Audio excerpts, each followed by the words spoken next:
¿Qué tal? Buenas noches. El pasado fin de semana el Cristo de la Expiración y la Virgen de las Aguas procesionaron extraordinariamente por las calles del centro de la ciudad con motivo del 450 aniversario de la Corporación del Lunes Santo. De esta forma, el crucificado de Marcos Cabrera y la dolorosa de Cristóbal Ramos conformaron un Stabat Mater que la hermandad recuperó más de 100 años después de su última salida conjunta. Por ello, los titulares del museo se trasladaron el viernes por la tarde a la Catedral de Sevilla y el sábado regresaron a su capilla con el acompañamiento musical de la Oliva de Salteras, que volvió a interpretar su música tras el crucificado 78 años después de que lo hiciera por última vez la banda de la Cruz Roja de Sevilla. Y este domingo, la Reina de Todos los Santos y la Virgen del Amparo pusieron el gran broche de oro a las glorias de Sevilla, siendo la última salida de la Virgen de la Magdalena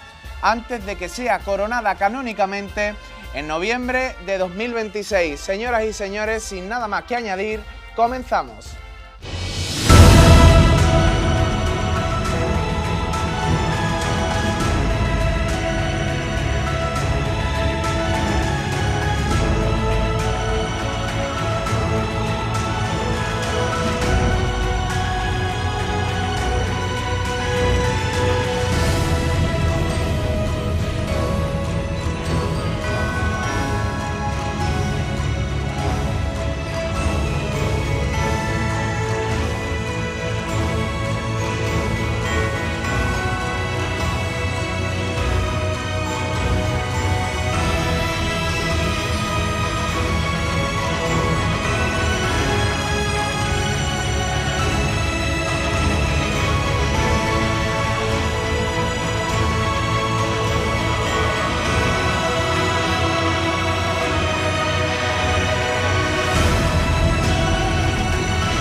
Bien, pues aquí estamos una semana más, un miércoles más, para regalarte felicidad, para llamar a las puertas de tu casa y volver a decirte que al cielo eres, fuiste y siempre serás tú.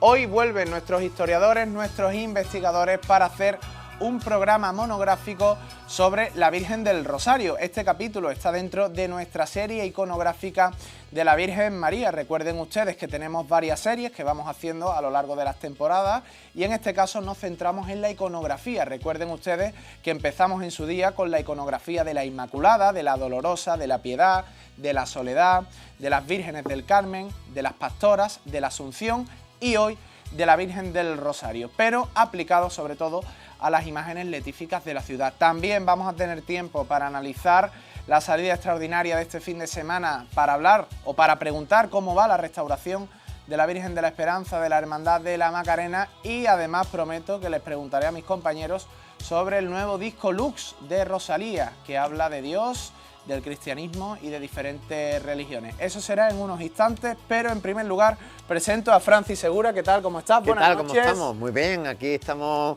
retomando ya el ritmo, ¿no? Después, como tú dices, después de tantos fines de semana seguidas de extraordinaria, volvamos a la belleza del ordinario, que también está bonita la rutina. Estrenando Mustacho o Mostacho, ¿cómo se dice? Bueno, yo lo dejo ahí estar. He tomado esta decisión. Pero te queda muy bien, ¿eh, Francis? Eso te queda muy bien. Te queda muy bien. Está la gente contenta. Pero yo tengo una pregunta. ¿Esto lo vas a mantener en el tiempo o es algo efímero? No sé, lo que vaya saliendo. Bueno, ¿y estás contento? Sí. ¿Estás feliz, Francis? Muy bien. ¿Sí? Sí. Fantástico. Con, pues ustedes, con ustedes aquí siempre se está contento. Fíjate que la última vez, Francis, que estuviste aquí fue para hablar de que la pastora ya estaba coronada, ¿eh? Ahí es poco. La que liamos con el órgano, ¿eh? La que liamos, ¿eh?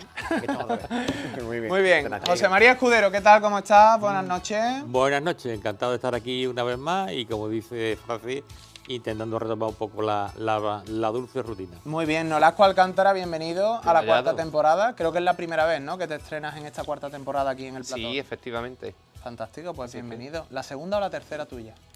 Creo que es la segunda. La segunda. No estoy muy seguro. Ya, fantástico. Ya Es no que sé ni en qué día vivo, Curro. quien prueba esto repite siempre. Vaya, sí, Nolasco. es verdad. Muy bien.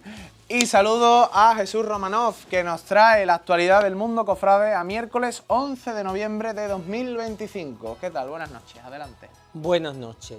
Si yo les leo a continuación lo siguiente: ahora me alegro de los padecimientos que soporto por vosotros y completo en mi carne lo que falta a las tribulaciones de Cristo, en favor de su cuerpo, que es la Iglesia. Si yo leo esto sin decir que lo escribe San Pablo en su carta a los Colosenses, en el capítulo 1, en el versículo 24, podría mover a escándalo, porque ¿le falta algo a la pasión de Cristo? Evidentemente no. La pasión de Cristo es la obra más completa que se ha hecho por el ser humano. Ahora bien, ¿qué es lo que quiere decir San Pablo ahí?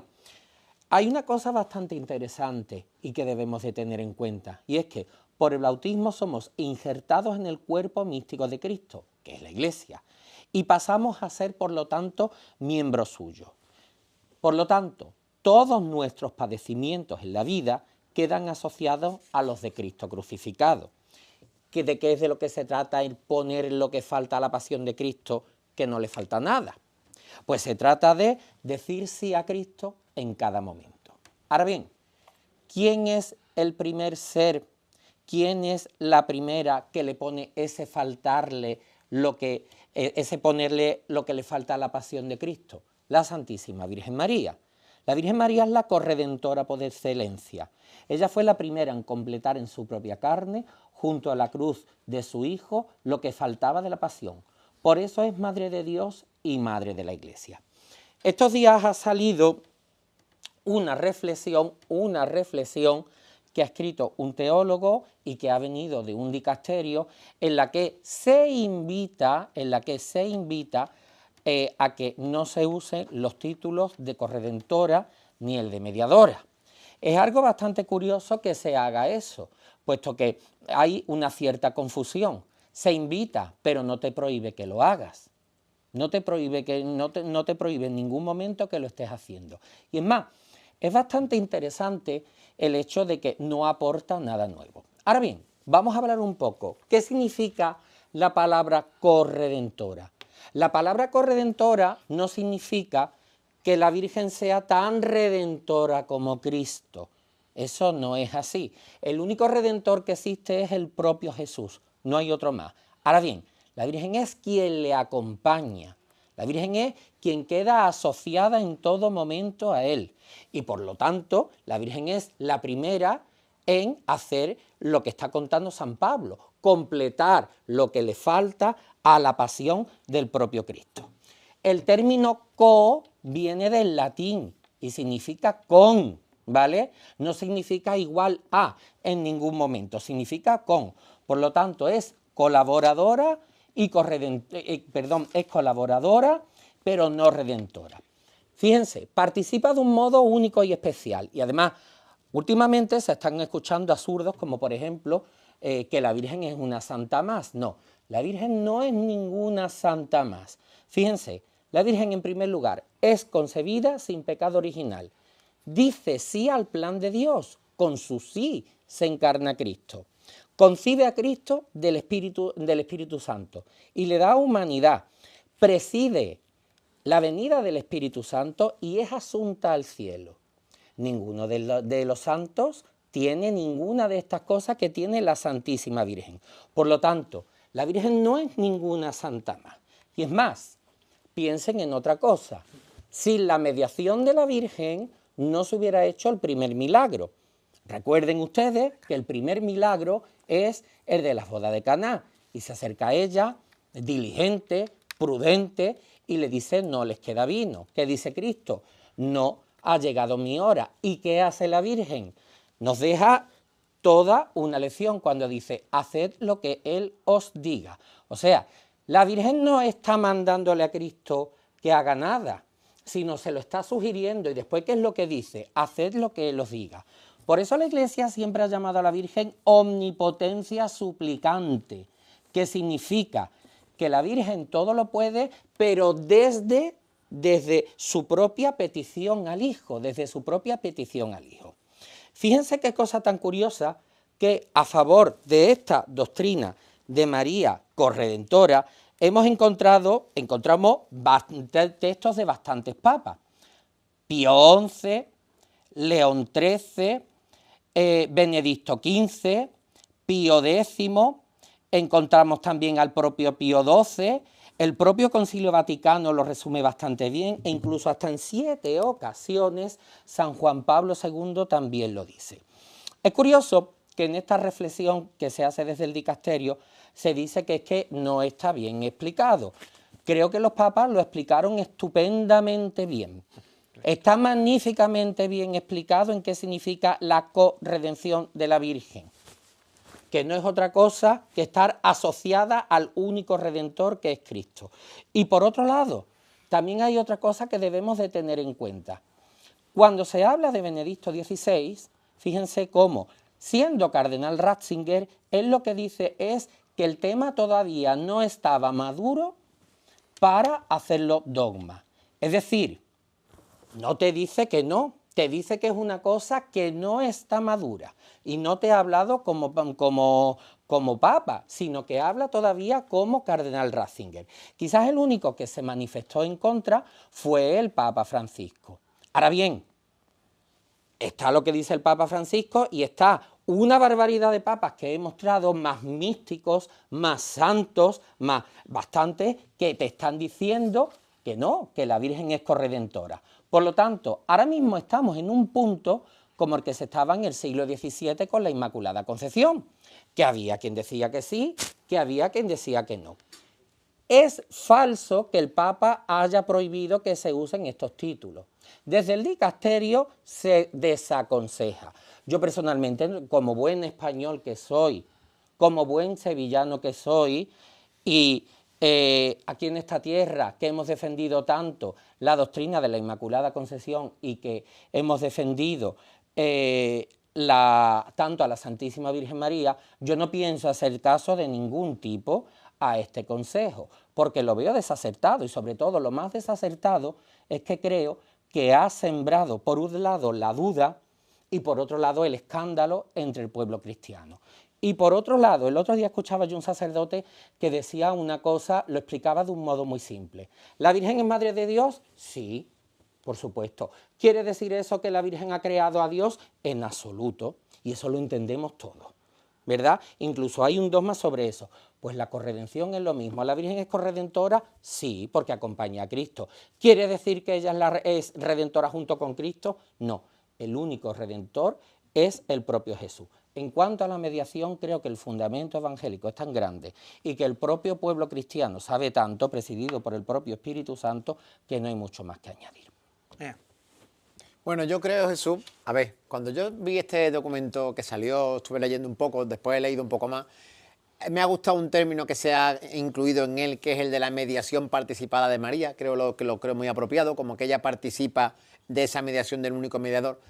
Pero creo que a nosotros nos suena un poco duro porque estamos en un lugar y vivimos en una realidad, que en Sevilla, que realmente hay mucha formación. Y es verdad que hay otros lugares en los que se puede adolecer de esa formación, de ese conocimiento, de esa experiencia. Entonces, yo creo que a nosotros no nos puede aplicar igual, ni lo podemos ver igual, porque tenemos una experiencia, una vivencia diferente. Pero es verdad que puede haber muchas personas en algunos lugares de la Iglesia que puedan ser sensibles a que ciertas personas tomen ciertos aspectos de la vida de la Virgen cualquier manera. No, yo no lo defiendo, pero digo que no lo puedo ver igual, que no lo veo igual que si fuera para nosotros, que nosotros lo tenemos muy claro porque lo hemos experimentado. De hecho, hay personas en España que me han escrito y me han dicho, pues yo lo veo muy bien, yo lo veo muy clarificador. Digo, ¿tú has tenido alguna duda en algún momento? Digo, yo creo que no tenemos ninguna duda al respecto, que simplemente ha sido para aportar un poco de luz si acaso faltara, pero aquí creo que no ha hecho falta nunca, creo.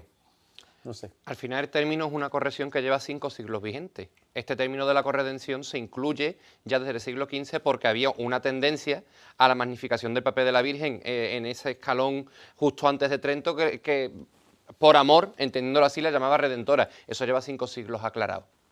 Que el documento aclare, bueno, a nosotros desde luego no nos aclara. Es más, no nos dice nada. No nos dice nada. A nosotros no nos y dice, el magisterio claro. de la Iglesia es el mismo universalmente, como ha dicho Jesús. La doctrina es pública, es clara y todo el mundo la conoce. Y, Vamos. y todos los que lo que han dicho los papas que yo he nombrado, creo que lo dejan bastante bien explicado. Eso Sí. que se dice que mueva la confusión. Los papas, por cierto, lo explicaron bastante bien el por qué el término corredentora puede usarse. También el mismo documento dice que el documento en sí es una aclaración a consultas que se han hecho al O dicasterio. sea, que, Bueno, que eso lo tenemos claro. que tener bastante claro. Claro. Que no es ningún dogma de fe, que no establece ninguna prohibición, Nada. ni establece absolutamente nada. Por lo tanto, yo no pienso ese caso. Bien. Escudero y Yo lo Francis. tengo muy claro. Bueno, yo estoy de acuerdo con todo el mundo de aquí en esta mesa y en parte un poquito en desacuerdo. Yo creo que esto viene simplemente por intentar fijar los límites de la importancia de la Virgen en la redención, que a veces, pues como dice Francis, por cariño, por devoción, a veces las personas, según en qué latitudes, tendemos a ensanchar el papel de la Virgen. Yo creo que simplemente ha sido un poco enmarcar y no dejar lugar a que se hagan cosas que a veces pueden resultar un poquito disparatadas. Pero por lo demás, esto, como bien decís, es una cosa que está en el ambiente católico desde hace muchísimo tiempo. Lo que no entiendo tanto es la controversia, porque meternos en una controversia de esta índole a estas alturas es como volver al barroco o al concilio. A mí me ha recordado una cosa bizantina. Claro, una exactamente. discusión bizantina. O a lo- Así que no o a- lleva a ningún sitio. Sobre todo algo que es tan sumamente claro, Sí. Claro. que ya está establecido. Esto es como volver atrás a los padres de la Iglesia, a orígenes, o sea, y además voy a decir una cosa que a lo mejor, pero este tipo de discusiones entre los católicos y por este tipo de temas además, que son un poquito alejados de la realidad cotidiana de cada día, pues simplemente hacen que se vea la religión, a veces el catolicismo, como un poco alejado de los intereses de las personas. Y al final, quien sale ganando, y perdonad que lo diga así, es la competencia. Claro. Sí, pero de todas maneras, lo que yo veo es que esta controversia que se ha desatado en las redes sociales, con tantas historias en las redes, con fotografías de nuestras imágenes, con textos pontificios aludiendo a esto, pues es verdad que yo creo que también ha servido para que más de uno se pare y lea también parte también. del magisterio. Que no hay mal que por bien no venga. Exactamente, eso también ha servido para que alguno lo recuerde, pero yo sigo pensando lo mismo, que a esos competidores es verdad que les ha venido muy bien la disputa, pero creo que a nosotros y en un ámbito bastante grande y amplio de lo que tenemos a nuestro alrededor, yo creo que la gente lo tiene bastante, Y aparte, bastante definido. yo siempre digo lo mismo. Yo estoy muy de acuerdo con el diálogo ecuménico, por supuesto. Yo soy el primero que desea la unidad de la Iglesia, por supuesto que sí. Detesto a Miguel Cerulario, detesto a Lutero, detesto a Enrique VIII y a Calvino sobre todo, ¿vale? El peor. Les tengo una manía espantosa. También es verdad que solo hay que leer lo que escriben para verlo. Ahora bien, que una cosa es que nosotros deseamos la unión de la Iglesia y otra cosa es ¿A qué precio? exactamente que nosotros tengamos que ceder a cosas que hemos defendido Venga. con nuestra propia sangre. Una cosa más. Venga, lo último, que tenemos Yo, que avanzar. es verdad que aquí hay un artificio muy grande que es la fe, la religión católica, los dogmas, la tradición, los padres de la Iglesia, pero a veces nos olvidamos de la base es el Evangelio de San Marcos. Y creo que hay que bajar más veces al Evangelio de San Marcos y dejarse de tantos constructos. ¿A qué te refieres? Eso es muy protestante. No, ¿Pero a será qué muy te refieres? ¿A qué protestante. te refieres? Pero porque creo que a veces perdemos de vista la palabra del Señor, la vida del Señor, y el Evangelio de San Marcos es el que es más próximo en el tiempo a Cristo y el que recoge mejor los dichos de Cristo, ¿eh? Y el que tiene menos fabulaciones insertadas, digamos, ¿vale? Entonces creo que es más importante acudir a la palabra del Señor que no empezar a hacer tantas construcciones, porque lo diga uno o lo desdiga otro, las cosas no son ni dejan de ser. Sí, no te digo que no, pero estamos en un clima ahora mismo de discusión, que por cierto se ha creado una discusión donde no la había. Es cierto, esto crea un problema donde no existe. Es que se ha creado un problema donde no existe Totalmente. e incluso se ha creado en algunas ocasiones un mirar un poquito de reojo pues a esta institución como puede ser el dicasterio. Avanzamos. Al inicio de este programa hacía alusión a la salida extraordinaria que aquí retransmitimos tanto el viernes como el sábado, la única televisión que retransmitió ambos traslados de la salida extraordinaria del museo por el 450 aniversario fundacional de esta corporación. También la imagen de Marcos Cabrera cumplía 450 años desde su hechura, ya que el crucificado es el origen fundacional de esta corporación que nació en San Andrés. Recuerden ustedes que el pasado mes de marzo el Cristo fue en Vía Crucis extraordinario a esta parroquia donde se celebró una Eucaristía por estos 450 años de esta corporación del Viernes Santo que se pasó al Lunes Santo para abrir ya hace más de 100 años, en 1923, la jornada del Lunes Santo. Varios aspectos a destacar, ven ustedes este Stabat Mater, en el que procesionaron ambas imágenes en varios siglos, hasta 1922, ya que en el 23 se pasó la corporación al Lunes Santo y se estrenó ese nuevo paso de palio y la Virgen pasó de estar arrodillada, que fue su concepción primitiva, a estar de pie con ese nuevo juego de manos, y ven ustedes tanto la escenografía primitiva original como el juego de manos original de Cristóbal Ramos. También ven ustedes esos candelabros que no son de la hermandad, son de la cena de Jerez, que se los cedieron. Que son los antiguos del Cachorro, Pues fíjate, hay que gracias, decirlo, gracias por recordarme. que han iluminado a los dos Cristos de la Expiración de Qué Sevilla. bonito, qué bonito, Hombre, qué claro. bonito. Hombre, date cuenta que esos candelabros sustituyeron en parte a los evangelistas de Ruiz Gijón, ¿no? Sí, que no Así cualquier cosa. Y también ven ustedes ese manto cedido por la Hermandad de la Quinta Angustia, que ya tiene 2 mantos, y en esta ocasión fue una prenda textil adquirida a la Hermandad del Prendimiento también de Jerez. Bueno, ¿qué os parece? Nolasco, que te veo sonreír. Cuéntame, hombre, ¿qué os parece? Sonrío porque vuelvo a repetirlo, es que ha sido tal el acierto de recrear exactamente los mismos colores que usaba Cristóbal Ramos en sus telas encoladas, porque la policromía es prácticamente exacta, ese tono grisáceo del tocado que simula esas telas encoladas de los rostrillos de Cristóbal Ramos y el color cerúleo del manto y el granate de la saya son muy parecidos a los que el creador de la Virgen de las Aguas, para sus imágenes estáticas que no se cambian de ropa, pues elegía. Para mí ha sido una delicia.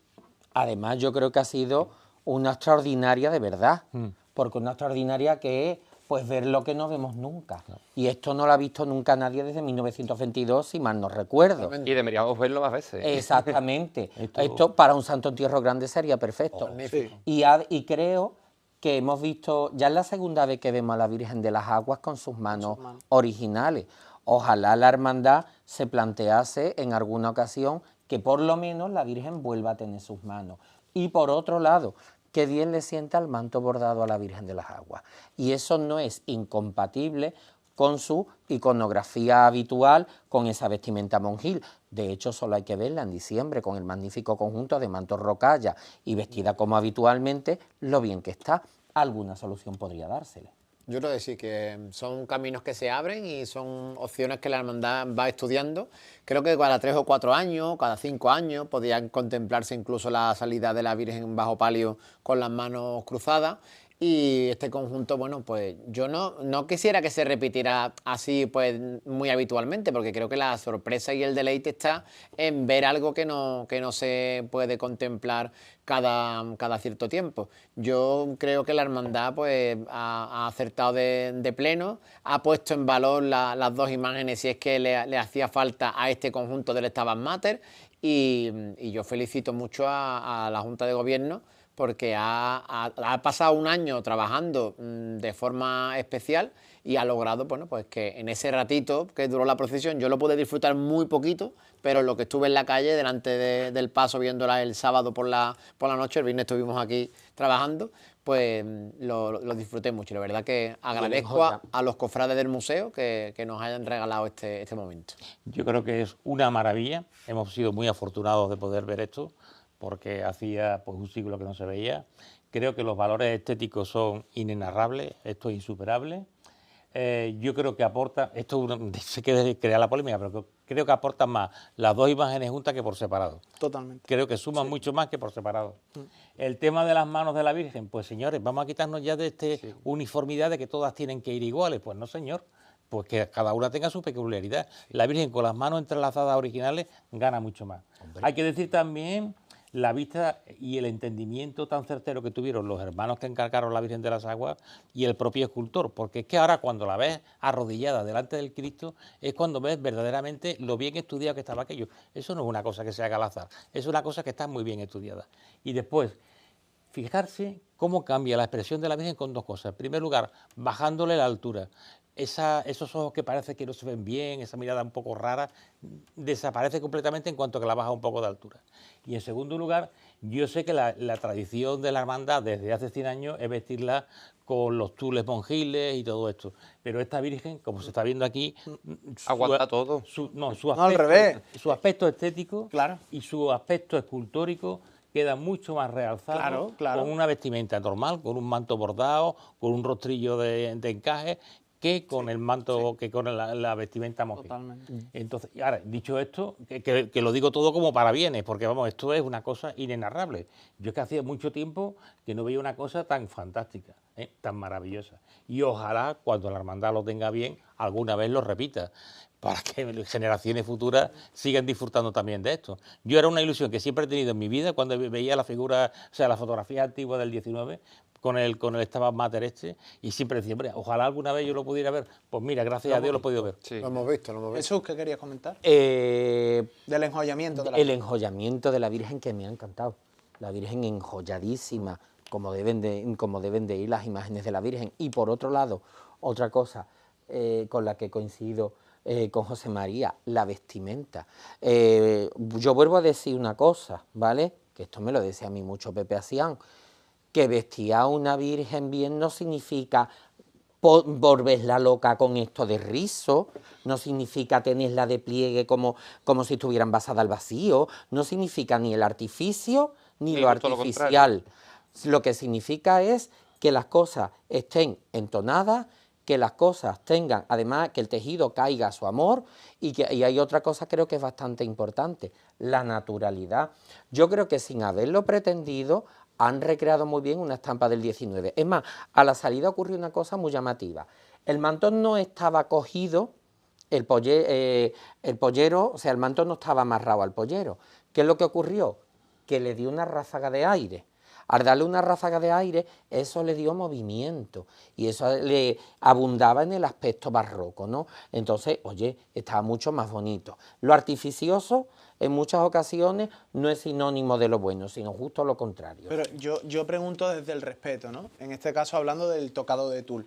¿No creéis que esas telas tan blancas le restan expresividad a una imagen tan barroca como la Virgen de las Aguas? Lo que pasa es que ella es un Es que icono. todas están descontextualizadas prácticamente en Todas. ese aspecto. Es que yo la he visto mucha más expresiva, con más fuerza. Pero vamos a ver, eso es como Me ha transmitido muchísimo más. Eso Eso es seguro, como- eso seguro. Eso es como mi Virgen del Rosario, ¿no?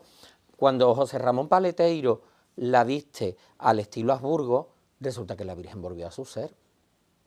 Ninguna de las vírgenes barrocas que nosotros conocemos están pensadas para ser vestidas como están vestidas. Si las viéramos, probablemente la Virgen volvería mucho más a su ser y la entenderíamos mejor.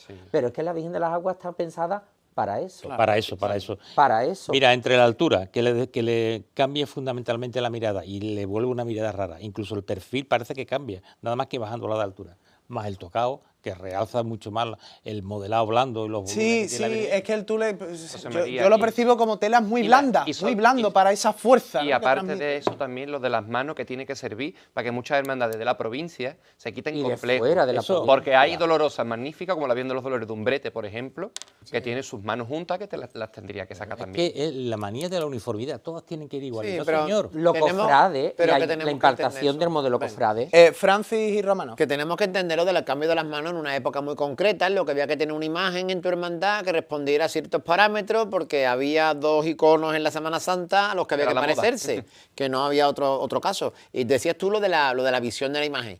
Y eso que la Dolorosa ahora mismo no puede adoptar la actitud que tenía antes, Claro, que hacia estaba atrás, sí. más Para atrás. tirada para atrás, porque nos tenemos que imaginar que la Virgen iba como tirada para atrás, intentando como de reojo Ver al Hijo, ver sí. al Cristo. Estaba Eso- como la de la escuela de Cristo. Exactamente, pero con un dramatismo todavía mayor. Es Mayor, decir, que sí. si ahora nos ha gustado, si se pudiera tener a la imagen con la posibilidad de hacerle un candelero que en algún momento dado pudiera representarla todavía tal eso. como era, es que entonces sería todavía mejor. Pero bueno, que hay muchos caminos abiertos, mucho tiempo y muchas posibilidades. Yo solo quería apuntar algo más. A mí esto me encantó. Soberbio, excelente. Lo mejor que Además, se ha hecho. hemos aprendido mucho con la Hermandad del Museo. Hemos aprendido mucha historia, hemos recordado el pasado y yo creo que esto también ha sido una lección cultural que necesitaba la ciudad y sobre todo las generaciones más jóvenes que no hemos conocido pues todo esto. Le faltó una cosa. Venga. ¿Y sabes lo que le faltó? Sí. Que yo creo que no han caído. El sudario de tela. Sí, porque El faldellín. el señor llevaba un sudario de tela, un sudario de encaje. Si eso se hubiera podido recrear, ya lo hubieran Con el aire recreado hubiera del sido todo. ya Yo le hubiera, El yo le hubiera actual es de puesto un Gutiérrez sudario Cano. de hojilla bordada. Sí, por Eso hubiera ejemplo, sido- se ve en las fotografías antiguas. Sí, sí. Si eso se hubiera puesto, ya hubiera Pero- sido ya para tirarte de los pies. Lo que yo quería decir, que es verdad que estos días he leído mucho, a ver cómo lo digo, estos días he leído mucho en redes sociales, esto es algo para paladares selectos, la miel no está hecha para la boca del asno, ahora van a salir a la calle los verdaderos cofrades, qué gusto de extraordinaria, totalmente, pero que es tan válido el estilo de la Esperanza de Triana de la semana pasada como este. Y eso es lo que hace rica nuestra Semana Santa. Como empecemos con los sectarismos, con los dogmas, y esto sí, esto no, aquí están los cofrades de verdad y los de la calle Pureza no eran los cofrades de verdad, yo creo que hay que tener mucho cuidado con esas expresiones, que hay veces que las decimos y las soltamos al aire a lo mejor de forma inconsciente, pero eso de que sí, que es cierto, esta es la verdadera excelencia, ahora es cuando sale la verdadera Semana Santa, esto solo es paladares exquisitos. Sí, totalmente de acuerdo, que yo lo digo el primero, pero que lo que ya ha sucedido también lo es, que la extraordinaria de la Estrella, la extraordinaria de la Esperanza de Triana y de las Hermandades Alegres también es Semana Santa y también tienen la excelencia. Pero hay veces que parece que solo lo sobrio es lo bueno, y yo creo que no nos podemos confundir, en mi opinión. No, pero cuando las cosas están tan bien hechas, pues gusta. Sí, sí, Mira, sí, total. ahora vamos a ver otra cosa que es una maravilla. Venga, pues vamos a ver el altar de veneración del Cristo de la Paz de los Humeros. Ya hablamos el año pasado de él y aquí lo a repetimos. ver. Cuando queráis. Vamos. Esto es una obra de arte, Venga, empezando por el Cristo. Escudero, cuéntame. El Cristo es una maravilla, es el último Cristo roldanesco que se hace en Sevilla, con influencia roldanesca, es de Jerónimo Roldán Serrallonga, del año 1761. Es un Cristo de tamaño académico y es un Cristo de un modelado muy blando, muy mórbido y magnífico. Yo creo que es un Cristo extraordinario. Lo que pasa es que, claro, al ser de pequeño tamaño, ser de una hermandad de gloria y no profesionarse en Semana Santa, pues pase desapercibido. Pero para mí es un Cristo maravilloso. Me encanta, de los mejores Cristos que hay en Sevilla, en mi opinión. Porque además tiene un modelado, una factura suelta, en fin, el Cristo es fantástico. Y ya el altar, que ahora ya te dejo a ti el altar que le montan, que es fantástico también, pues se da todo. Pero vamos, sepan ustedes que un Cristo es una maravilla. La Hermandad de los Humeros probablemente tenga la mejor priostía de esta ciudad, al mismo nivel o por encima de las hermandades de Semana Santa. Y precisamente lo que nos plantea de la Hermandad de los Humeros es algo que no es nada cofrade, porque fíjate tú cómo recupera modelos barrocos. Ahí ves el Cristo que su cruz está imitando el carey con lo que serían las cantoneras y las cañas, fijaros que son de madera dorada. Tiene una peana, el Cristo está sobre una peana rocalla que es una auténtica preciosidad, que yo me duele la boca de decir, las hermandades que tengan crucificado, que por favor que encarguen peanas de ese tipo, que muchas veces se ven los Cristos con en lo harto de un pie, que le han puesto un trapo por lo harto y punto, miren lo bien que queda eso. Y aparte, el uso del faldellín, ese faldellín que es lo que hemos dicho, que hubiera completado quizás la iconografía del Cristo de la Expiración. La hermandad todos los años, por este día, 1 y 2 de noviembre, Día de Todos los Santos y Día de Todos los Difuntos, monta un altar muy interesante. Entonces, en este altar, ¿qué es lo que vemos? Vemos dos sitios, ¿no? Entonces, a un lado estamos viendo todo lo que es la vanidad, el pecado, todo aquello, ahí ven, por ejemplo, ustedes la máscara, el cofre lleno de joyas, la manzana, se ve también la corona, se ve también la mitra, o sea, todo aquello que nos lleva a ¿qué? A la perdición. Ahí ven ustedes las monedas con las riquezas, es decir, todo aquello que nos lleva directamente al infierno. ¿Dónde está el camino? El camino está en el propio Cristo crucificado, pero para llegar a él, ¿qué es lo que hay que hacer? Pues lo que te ponen en el otro lado es la penitencia, la lectura de las Sagradas Escrituras, te ponen una serie de elementos, la obediencia, que te hacen llegar directamente al cielo, a donde está Cristo. Y es más, es bastante también interesante en el pie cómo se ve que lo han rodeado de cardo seco pero hay una hiedra. Esa hiedra tiene una mariposa, es decir, el verde con la mariposa te está hablando de la resurrección, o sea, que no es un altar que tienda a lo macabro, sino justamente lo contrario. Y como curiosidad, el dosel que tiene puesto es el antiguo palio de la Virgen del Rosario. Esta hermandad durante los años 70 estuvo saliendo de la iglesia de San Vicente y la Virgen iba bajo palio. Cuando vuelve a su sede, pues como no cabía, se prescindió de ello, pero afortunadamente se ha conservado. Es el diseño de Juan Carrero. De Juan Carrero, o sea, es una delicia, la capilla la tienen maravillosa y de verdad, esta hermandad es de 10. Bien, Francis y Nolasco. Bueno, realmente lo que se ha Pero mantenido aquí son los montajes efímeros, el barroco cuando se llevaban a cabo las grandes exequias y las grandes celebraciones. En este caso pues se mantienen esos valores de representación que salen de los lienzos del barroco, de las vanitas, del universo de las postrimerías de Valdés Leal, y ahí lo vemos representado, ¿no? Este modelo de altar que la Hermandad de Remedio de Ánimas de Córdoba ha puesto tanto en valor y que ha ayudado pues a que se vuelva a reflexionar sobre cómo se puede instalar un altar, en este caso un altar de besapié,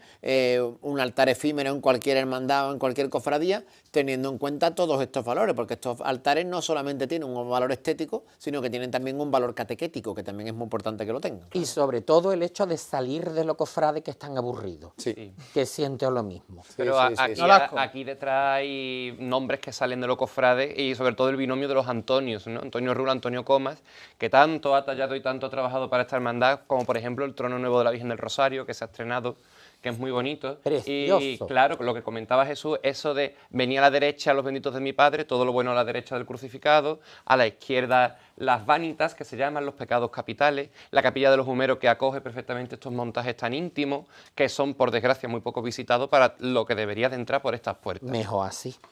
Por cierto, Quizá. Jesús Romanov, ¿qué Dígame. sabemos de la restauración de la Macarena? Pues de momento poca cosa, lo que ha dicho Pedro Manzano, que cuando la Virgen estará. Esto es como en la película El tormento y el éxtasis, cuando Julio II le preguntaba a Miguel Ángel cuándo estará, y él dijo cuando lo termine. Pues lo mismo, mientras menos prisas haya, mejor todavía.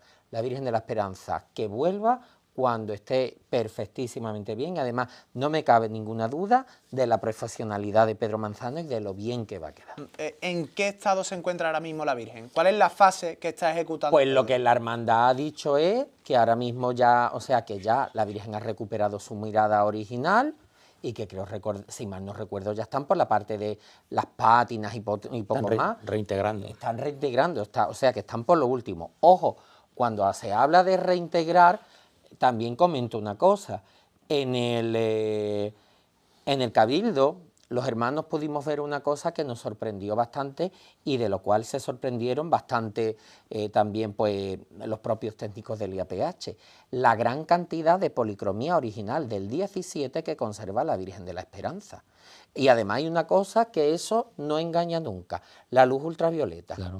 En las fotografías que pudimos ver, se veía que sobre todo las grandes pérdidas estaban aquí, provocadas por los alfilerazos, aquí, por el nudo, pero poco más. La gran mayoría de la policromía que nosotros vemos de la Virgen de la Esperanza y la gran mayoría de sus valores siguen siendo los suyos del final del siglo XVII. Sobre eso una pregunta, porque a mí siempre me han dicho que las policromías del siglo XVII, que las policromías de las imágenes barrocas son muy blanquecinas, ¿no? Tú fíjate, cuando la Virgen volvió de aquella intervención de Arquillo, fíjate que la Virgen se veía muy blanca.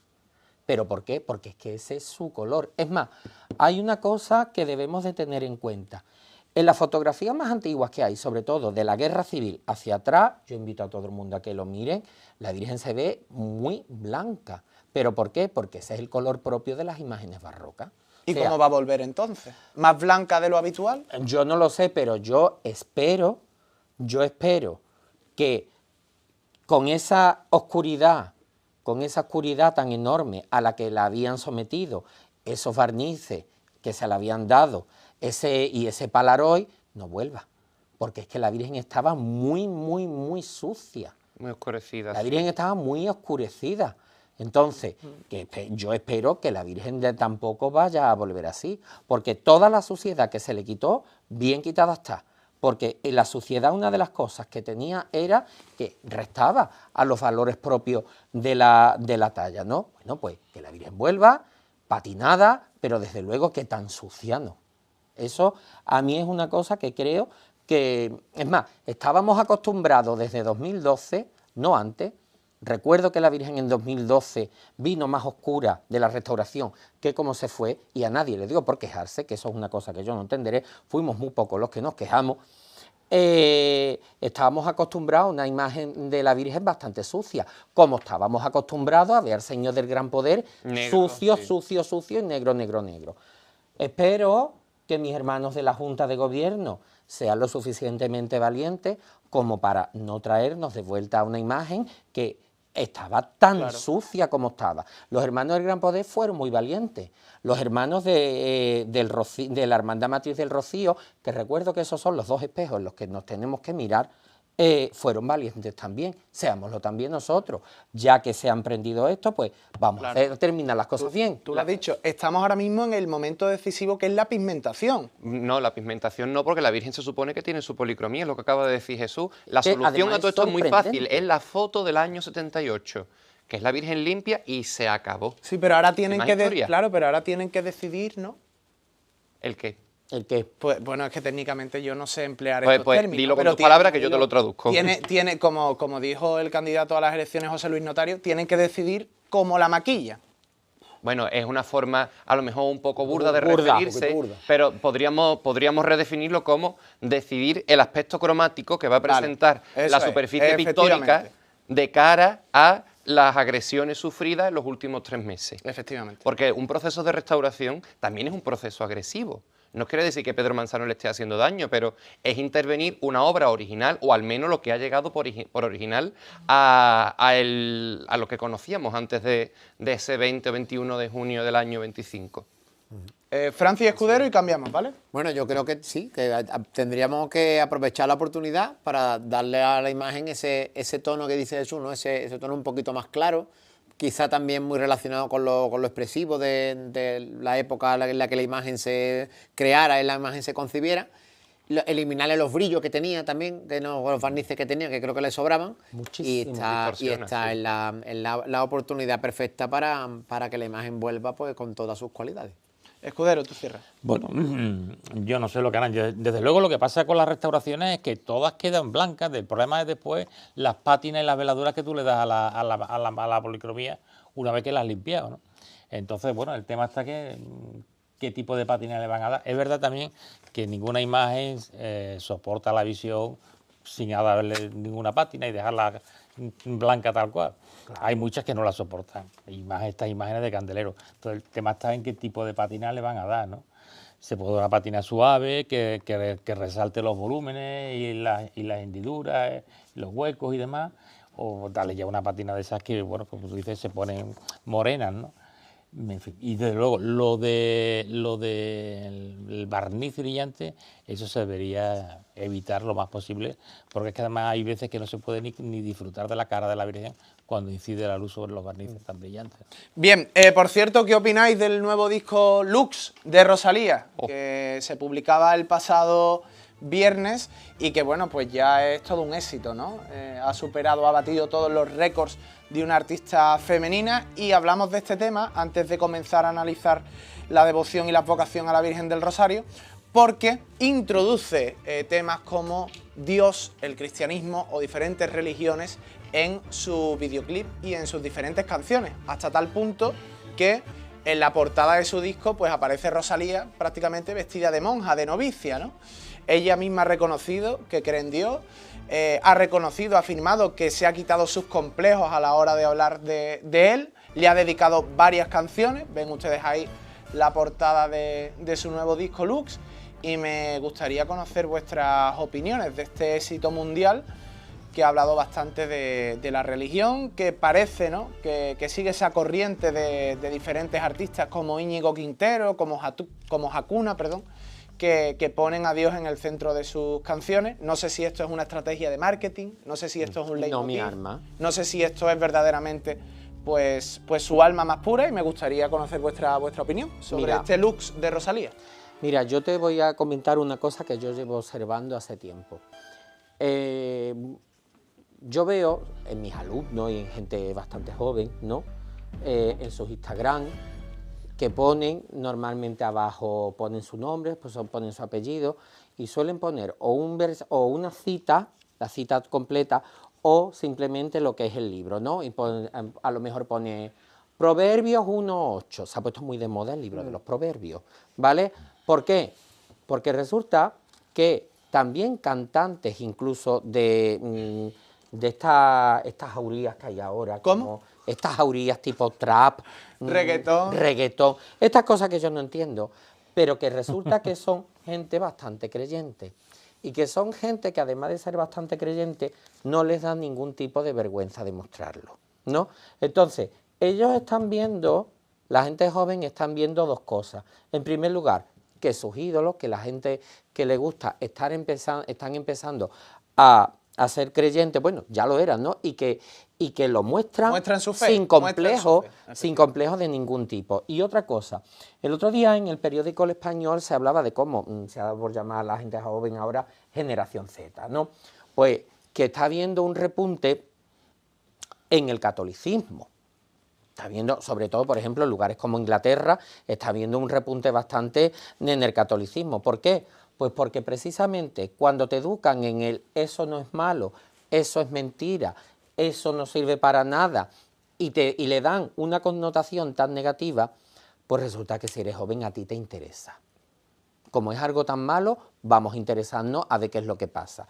Y ante el nihilismo, ante el no hay nada, ante el relativismo, que yo siempre digo que lo peor que le puede pasar a la Iglesia es que el relativismo se instale en la Iglesia, ¿no? O sea que ante todo ese tipo de cosas, pues resulta que el mensaje de Cristo te ofrece unos valores absolutos y además unos valores, en mi opinión, que son mucho más definitivos que lo que te pueden ofrecer, que lo que te puede ofrecer otro tipo de religiones, ¿no? Porque van directamente relacionados con la vida aquí y con la trascendencia.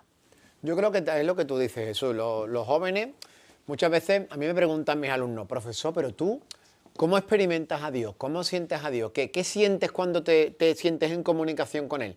Es que hemos querido quitarle a todo el misterio, quitarle a todo la trascendencia, cerrar todas las puertas, cerrar todos los caminos y no llegar a ningún sitio, nada más que lo que ven los ojos y lo que tocan las manos, que al final el ser humano vuelve a esa necesidad inicial y primitiva de sentirse bajo esa energía, llamémosla como queramos, si crees o no crees, para sentirse en la comunicación con lo trascendente. Y al final, no solamente porque esté prohibido, porque es malo, que también, por supuesto, pero es que al final las necesidades y las preguntas siguen siendo las mismas en todo tiempo. En toda la historia de la humanidad. Las mismas Yo preguntas. lo que sí me gustaría resaltar es que parece que esta señora se ha visto toda la obra de Paolo Sorrentino o su equipo a la hora de fabricar estéticamente esta presentación, de tanto la presentación física como los vídeos que acompañan a las canciones. Es la serie del joven Papa de Paolo Sorrentino, del enfoque en colores, en la forma de construir las imágenes.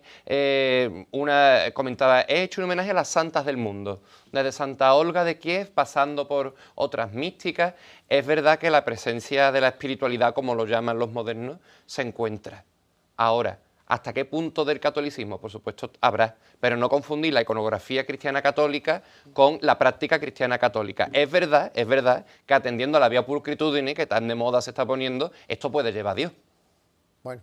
Esto puede llevar a Dios. Sí. ¿Hasta qué punto? Hasta el punto de que la sociedad, que no tiene ningún contacto con lo espiritual, se encuentra con algo. De hecho, el obispo de San Feliu de Guíxols, creo que ha sido, que no sé si es su obispo, donde ella vive, donde ella trabaja habitualmente, le ha dicho, Rosalía, veo que te interesa el tema de Dios, pero tienes que revisar cuáles son los contenidos y los mensajes que lanzas. Es decir, que le ha dicho con mucho cariño, ¿no? Como diciéndole, te agradezco que manifiestes en algo, en un movimiento, en algo que llega a tantas personas, la presencia de lo sagrado, pero cuidado con los términos. Eso, que se delimita, se pierde el límite y el mensaje Hombre, que se llama a da... Dios stalker, llama a Dios stalkeador, que es muy fuerte. Y es cierto que hay un verso que dice, ama primero al mundo y luego a Dios. Yo creo que es al revés. Primero Exactamente. a Dios y luego al Claro. mundo. Ahí Pero está es la cierto que, confusión. por ejemplo, yo aquí tengo la letra de una canción italiana que ha interpretado ella y que ha publicado en su nuevo disco que se llama Mio Cristo Piange Diamanti. No sé si lo he pronunciado Sí. bien, esta canción en italiano. Tú el Un italiano, homenaje a Mina el Mancini, italiano por lo tiene que cierto. tener entrenado porque Es cierto, vamos, es cierto. aquí a nosotros nos gusta mucho el Es italiano. verdad, es cierto. Y por ejemplo, algunos versos son los siguientes, ¿no? Un segundito que lo encuentre. ¿Cuántos puños te han dado que deberían haber sido abrazos, no? O luego dice, mi querido amigo, el amor que no se elige y no se deja caer. Mi querido amigo, contigo la gravedad es graciosa y la gracia es grave. Mi Cristo llora diamante, llora, llora diamante. Te llevo siempre conmigo, siempre conmigo, siempre. Bueno, ¿qué opinas? A mí me gusta Guitarrica de la Fuente. ¡Ole! ¡Ole! A mi madre también le gusta mucho. Oye, a ver tú. Y ha dado un pedazo de concierto en Madrid hace poco que ha sido estupendo. ¿Sí o qué? Sí, así que a mí Guitarrica de la Fuente me gusta. Esta señora no me gusta. ¿No te gusta? No me gusta para nada, ni ahora ni antes. ¿Y eso? Yo para Y Diva... Melody tampoco te gustó, hay que ver. ¿eh? No, yo para Diva Lana del Rey. Eso es otra cosa. Ah, bueno, oye, vaya cultura pop, ¿eh? Bueno, vea. Es que te voy a decir una cosa. Por encima de Taylor Swift, por supuesto. Hombre. Y, señores, de verdad, yo no quito la buena predisposición de las chicas, pero que esto es dinero. Esto Hombre, es claro. dinero. Esto es una industria que mueve dinero. Y están dando lo que antes has comentado Jesús y hemos comentado a la mesa, que hay un corrimiento hacia actitudes más conservadoras por parte de las personas más jóvenes. Sí. Y esto lo único que hace es vender el producto en ese sentido. Si se llevara otra cosa ya saldría ahí con un mono y una guitarra. O sea que es que esto es así. Se está dando el producto que se quiere, en la mercadotecnia piensa que se va a consumir por parte de la gente joven. Pero entonces, ¿crees que está de moda hablar de Dios? Pues creo que se está poniendo de moda. No solamente hablar de Dios, sino todo lo que sean... Como gancho, como producto. Todo lo que como sea tema? situación- Todo lo que se parezca Claro. o suene a. Claro, algo más todo trascendente. lo que os suene a conservador, pues se asimila mejor por parte Pero ella de- no es conservadora para nada, ¿eh? Pero la música que está vendiendo sí va dirigida a un público muy joven que tiende más hoy día a identificarse con situaciones conservadoras. Y no me refiero de política, sino de todo actitud en ante la general, vida, de mentalidad, de todo. Es lo que está vendiendo. Esto es una mercadotecnia. Incluso en la Hombre, música con en el uso de instrumentos, es que hasta ese punto. Aquí se ha parado, porque desde Yo salgo con mi baby de la disco Coronado a esto que está cantando, hombre, claro. aquí ha pegado un buen giro. Y al ya final va va a a tener pasar una como la evolución. caramba.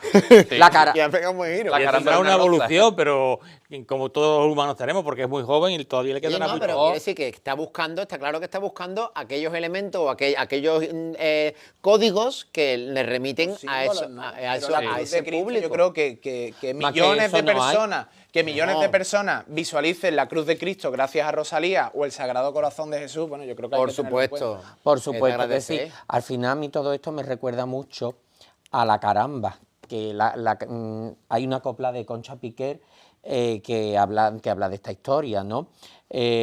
Una señora motrileña de la época de Carlos III que se va a Madrid, que ella allí se convierte en una gran artista, en una gran diva, no podemos llamarla folclórica porque eso no existía en el siglo XVIII, ¿vale? Tonadillera. Esto es una tonadillera. Pero un día de lluvia entra a una iglesia y escucha, creo que, no sé si es a Fray Diego de Cádiz, creo recordar que es a Fray Diego de Cádiz, creo, no estoy seguro, ¿vale? Sé que es un capuchino. El caso es que le escucha, da un sermón, ella se convierte, se arrepiente de todo y se va a un convento. O algo así. ¿Cuál era, Francis? Sería Fray Diego, vamos. Yo seguro. creo que Por era la Fray época, Diego. por la época, Si Fray no, por Diego. favor, me corrigen. No, Podía ser Fray Diego. los grandes predicadores capuchinos que cerraban los teatros y cerraban todos los Quitaban sitios las de comedias. diversión y todo. Exactamente, Sí, sí, exactamente. sí, Yo esta no la veo de boca. ¿Qué? Que yo esta no la veo de boca. Cosas más pues raras han escúchame. visto. No se sabe, ¿eh? Ahí- Los caminos del Señor Bueno, ella, nunca se ella, saben ella, cómo son. ella ha reconocido en una entrevista que está en celibato, quién sabe. Hombre, Bueno, es lo que se vende hoy día también, mira que... También. Acuérdate que a Isabel Pantoja la criticaron mucho. está como un cara con un cristal. A Isabel Pantoja la criticaron muchísimo cuando ella dijo que quería casarse virgen. Sí. Y entonces las feministas del momento criticaron muchísimo a Isabel Pantoja, ¿no? Y hoy, sin embargo, pues fíjate, Rosalía dice esto y no pasa absolutamente nada. Nolasco, ¿tú querías decir algo más? Yo poco más puedo decir, salvo que, hombre, que es una obra que está muy incardinada en el mundo. Aquí, salvo José María, los demás somos profesores y vemos cómo repercute esto en la juventud, que al final es un poco el campo al que va dirigido, como decía José María, este tipo de obras. Yo soy mayor, no soy profesor, pero tengo bastante contacto con gente bastante joven. ¿Puedes aportar entonces lo mismo que estoy diciendo yo? Que Estoy de acuerdo está con vosotros. incardinado Estoy de totalmente acuerdo en lo con que siente vosotros. la gente. Que, por cierto, Rosalía era muy amiga de C. Tangana. Y C. Tangana utilizó la música de Rosario de Cádiz en una de sus canciones. Sí. En concreto fueron 2 las marchas que utilizó. Demasiadas El mujeres. amor en Demasiadas Mujeres y luego una intro que hizo en los conciertos con El Milagro, 2 marchas de Rosario de Cádiz. Incluso tiene una canción publicada que se llama Ateo, que dice, yo era ateo, pero ahora creo. Sí, que, O que incluso- trajo su coba con la Catedral de bueno, Toledo. también, bueno, sí. De verdad, Y por otra parte, pero y el Psycho- mensaje no Sí, es- bueno, vale, pero y luego Psycho también subió a la banda de Las Tres Caídas al Puro Latino, que es un concierto, un festival de Sí. reggaetón aquí en Sevilla, con no sé si eran Sí, 20.000 o 30.000 personas, eso me acuerdo y ya. subió a la banda de Las Tres Caídas a tocar Hombre, El pues- alma de Triana, que está incluida en Pero una de tú sus ten en canciones, que cuenta se una llama cosa, Tres Caídas. tú ten en cuenta una cosa, que las bandas de corneta y tambores, las nuestras, no las originales, las nuestras, son un producto pop total. Sí. Porque Miguel nacen en Bosé- los años 80, o sea que realmente... Miguel Bosé, por cierto, la última vez que graba la canción Sevilla, termina la canción y lo que suena de fondo son los tambores de una banda de corneta. Fíjate. O sea que no te creas tú que es la primera vez que se hace. Muy bien. Vale, pues hacemos una pausa y a la vuelta, en la hora restante del programa, vamos a hablar de la Virgen del Rosario, de su origen, de su advocación, de su iconografía y de todas las tallas letíficas que existen en la ciudad de Sevilla. Pero eso será en tan solo unos instantes.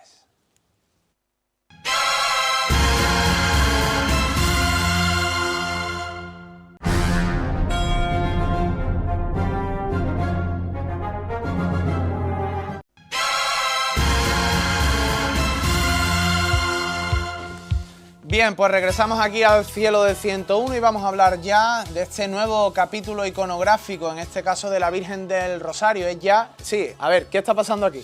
Que me tiene que dar un Un caramelo. Caramelo para la garganta. ¿Qué está pasando? Que Un tengo, caramelo, que tengo la garganta fatal. Estoy Toma, ensayando toma, para cuando sea toma. Que tengo la garganta como un Gerardo, esparto. Vale, vale. Son de la tita Rossi, por cierto, ¿eh? Son de la tita. De la tita Ay, Rossi. un beso, tita Rossi. Qué buenas estaban las tortillas de papa de tu tía Rossi. Bien. Bueno, a lo que íbamos, que hoy emitimos un nuevo capítulo de la serie de iconografía sobre la Virgen María. En este caso vamos a hablar de la Virgen del Rosario. Lo hicimos de la Inmaculada, de la Dolorosa, de la Piedad, de la Soledad, de la Asunción, de las Cármenes, de las Pastoras y en este caso de las Rosarios. Y vamos a empezar con el origen advocacional. Esto de la Virgen del Rosario, ¿qué significa? ¿De dónde surge? Vamos a hablar un poquito de este contexto generalizado y ahora entramos en materia. En primer lugar, tenemos que hablar de lo que sería la oración del rosario. Es decir, en un primer momento, esto surge por lo siguiente. Resulta que los monjes rezan una serie de salmos durante todos los días, ¿no? Entonces, el pueblo quiere unirse a los monjes. Como el pueblo no sabía leer ni escribir en ese momento, era iletrado hasta quizá el siglo XX. Yo recuerdo, por ejemplo, a mi abuela Rosario, que era analfabeta, que no inculta, que son Tiene nada que ver cosas una cosa. totalmente distintas. O hay gente que sabe leer y escribir y es muy inculto. Totalmente, que son cosas totalmente distintas. Y entonces, la solución que toma el pueblo, ¿cuál es? La de rezar por cada salmo un Ave María. Posteriormente, esto se completa con el Padre Nuestro y con el Gloria, y posteriormente, ¿cómo se completa todo? Con una serie de misterios. Estos misterios que recogen la vida de Cristo y la vida de la Virgen, ¿no? En primer lugar, encontramos los misterios gozosos, que son la Anunciación, la Anunciación, la visitación, el nacimiento de Cristo, la presentación y el niño perdido y hallado en el templo. Después están los misterios dolorosos, que serían la oración en el huerto, la flagelación, la coronación de espinas, Jesús carga con la cruz y la muerte de Jesús. Y por último vendrían los gloriosos, no sé si lo he dicho al revés, que serían los de resurrección de Cristo, ascensión, venida del Espíritu Santo, coronación de la Virgen y asunción. El Papa San Juan Pablo II que tanto insistió en la corredención de la Virgen y que tanto la invocó y que tanto la amaba, totus tuus, era su lema, ¿no? Fue el que introdujo los misterios luminosos, que estos misterios son los que están, según él, porque decía que la vida pública de Cristo no quedaba reflejada. Es decir, es una oración dedicada a la Virgen, pero enormemente cristocéntrica.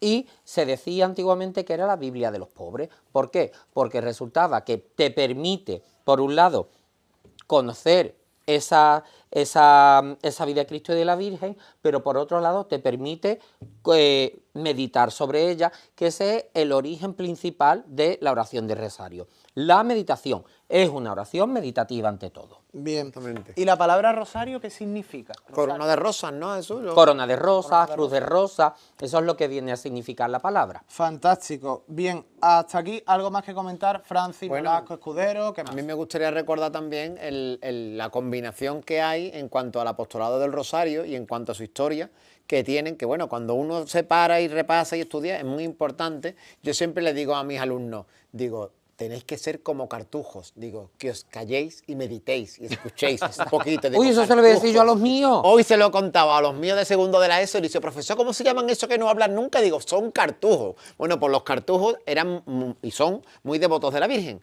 Y parece ser que en la orden de los cartujos, en esa devoción a la Virgen, está también uno de los principios, de los caminos que nos llevan al rosario como lo entendemos hoy en día, ¿no? De hecho, ellos son los que terminan de formar y terminan de extender el Ave María como nosotros lo rezamos, ¿no? De Santa María, Madre de Dios, ruega por nosotros pecadores, ahora y en la hora de nuestra muerte. Amén, ¿no? Y además hay un personaje muy curioso, que es un tal Domingo de Prusia, que inventa lo que ha dicho Jesús del rosario de la vida pública de Cristo. Exacto. Él le mete un montón de escenas de toda la vida pública de Cristo. Digamos que recorre, como el Papa Juan Pablo terminó, toda la vida de Cristo y la vida de María y su glorificación, para que sea un método para la oración, para la meditación.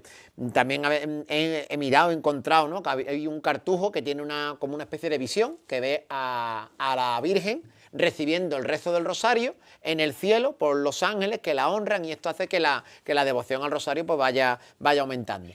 Lo que está claro es que a partir de 1208 aproximadamente, cuando Santo Domingo, según la tradición, recibe el rosario de la Virgen María, y a los 200 y pico de años que en medio pasan muchas cosas, que yo creo que Nolasco también va a decir algo de ese tema, ¿no? Hombre. Cuando el padre Alano de la Roca empieza a fundar las cofradías del Rosario, ahí hay un movimiento histórico muy importante para entender por qué el rosario se convierte en instrumento, en herramienta y en arma, contra las herejías y contra para la defensa de la Iglesia, ¿no? Yo quería apuntar a lo que han dicho Jesús y Francis, que están todos muy acertados, una serie de detalles. Por ejemplo, cuando el Papa Juan Pablo incluye los misterios de la vida pública de Cristo, en la encíclica de Rosario Virgini María lo hace porque hay un sacerdote siciliano terciario de mi Orden del Carmen, que es el que se inventa los 5 misterios de la vida pública. Luego, cuando el rosario surge en la Alta Edad Media, en este momento que está comentando Francis, en torno a 1208, que es cuando se supone que se le entrega a Santo Domingo como sacramental, no quiere decir que hasta ese momento no existiera, antes también se practicaba o se estaba acabando de conformar. Le cambian el nombre a algunos misterios posteriormente porque tenía un carácter muy centrado en la Virgen y la Iglesia modifica la titulación. Por ejemplo, el primer misterio, la Anunciación de la Virgen, pasa a ser la encarnación del Verbo. O el cuarto misterio de gozo, que era la purificación de la Virgen, la fiesta cambia a la presentación de Cristo al templo, cambia el enfoque de María hacia Cristo para centrarse en el carácter cristocéntrico de la oración, porque al final lo que se medita principalmente es la vida de Cristo y la de la Virgen en función a los méritos del Hijo, como se dice siempre. Y le doy paso a José María con la parte de la herejía de los albigenses y la lucha de Santo Domingo. No, en eso no me voy a meter. Eso métete tú, Pues, que eres el que lo sabe. resumo muy rápidamente. Cuando Francis se refiere al rosario como arma, que además en todas las coplas, en todos los escritos del rosario siempre se menciona, el rosario es arma contra el infierno, sobre todo de cara a las herejías, porque Santo Domingo cuando lo recibe en un gran momento de angustia, al igual que pasa con el escapulario del Carmen, porque en el sur de Francia se estaba extendiendo una herejía, que era la herejía de los cátaros, la herejía albigense, y a Santo Domingo, que estaba incipientemente fundando la orden de los predicadores, se le manda al sur de Francia para combatir esa herejía que estaba pues desmontando la doctrina de la Iglesia. Y Santo Domingo utiliza el rosario tanto para la conversión de los herejes como para el exorcismo. Bien. El rosario es gran Hay exorcista. una serie de Netflix que retrata muy bien ese tema ahora. ¿Cuál? Se llama Nero. Y cuenta la Europa de Francia e Italia de ese momento. Sí, que Guau, pues Los lo quiero ver yo. penitentes. Muy interesante, Tenemos sí, que avanzar. Con la ¿De bruja acuerdo? ¿Cómo llega la vocación del Rosario a Sevilla, a las hermandades sevillanas y a nuestra ciudad? Pues mira, la verdad es que ya tenemos constancia en el siglo XVI, cuando está constituida la Cofradía del Rosario del convento de San Pablo, que de hecho, eso ya lo trataremos en su momento, es la causante de que hoy la Cofradía de la Virgen o sea, la Hermandad de Montesión, la Virgen se llame Nuestra Señora del Rosario en sus misterios dolorosos, y también que la Hermandad de los Negros de Triana, actual Hermandad del Cachorro, tuviera que cambiar su advocación a cuevas, ¿vale? O sea, eso lo vamos a tratar después. El Rosario va a tener una gran expansión gracias a las predicaciones del fraile Ulloa, que van a ser bastante importantes, pero sobre todo en el siglo XVIII va a ser el gran momento. ¿Por qué? En 1690 la Hermandad de Nuestra Señora de la Alegría va a ser la primera que salga en rosario público por las calles de su feligresía. Eso va a ser un boom. Entonces, eso va a hacer que cada parroquia vaya a tener una hermandad del Rosario, unas con la propia vocación de la Virgen del Rosario, otra Rosario de Nuestra Señora de la Alegría, Rosario de Nuestra Señora de las Nieves, Rosario de Nuestra Señora del Pilar, de tal modo que la gran mayoría de las hermandades de gloria que existen en la actualidad son en sus orígenes rosarios.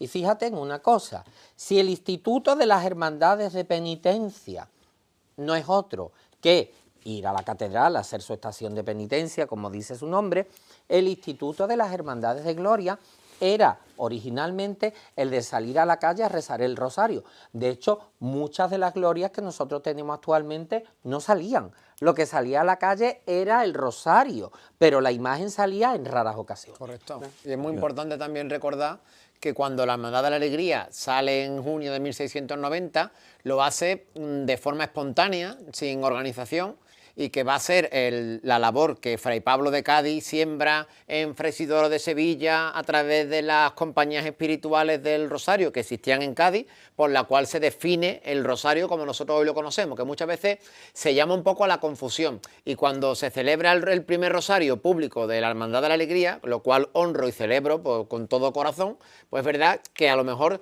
se tiende a pensar que cuando el 18 de junio de 1690 salió el Rosario, salió sin pecado, con faroles, y ese no era el formato ese es hoy en día, porque se va definiendo a lo largo del tiempo. Sería más parecido a una santa misión que otra cosa. Como si fuera la gente por la calle rezando rosario, como una especie de manifestación sin orden, lo cual pues tiene el mismo valor. Pero que es importante eso, que sepamos que eso va cambiando con el paso del tiempo y que hoy en día cuando vemos un rosario con faroles y tal, lo debemos a este trabajo que hacen no solamente los dominicos, sino también los capuchinos, Fray Pablo y por ende, pues Fray Isidoro, que por cierto era devotísimo y hermano de la Alegría de San Bartolomé. Y del Rosario de Santa Catalina, que fue predicador y le escribió su novela. Venga, Escudero y Nolasco.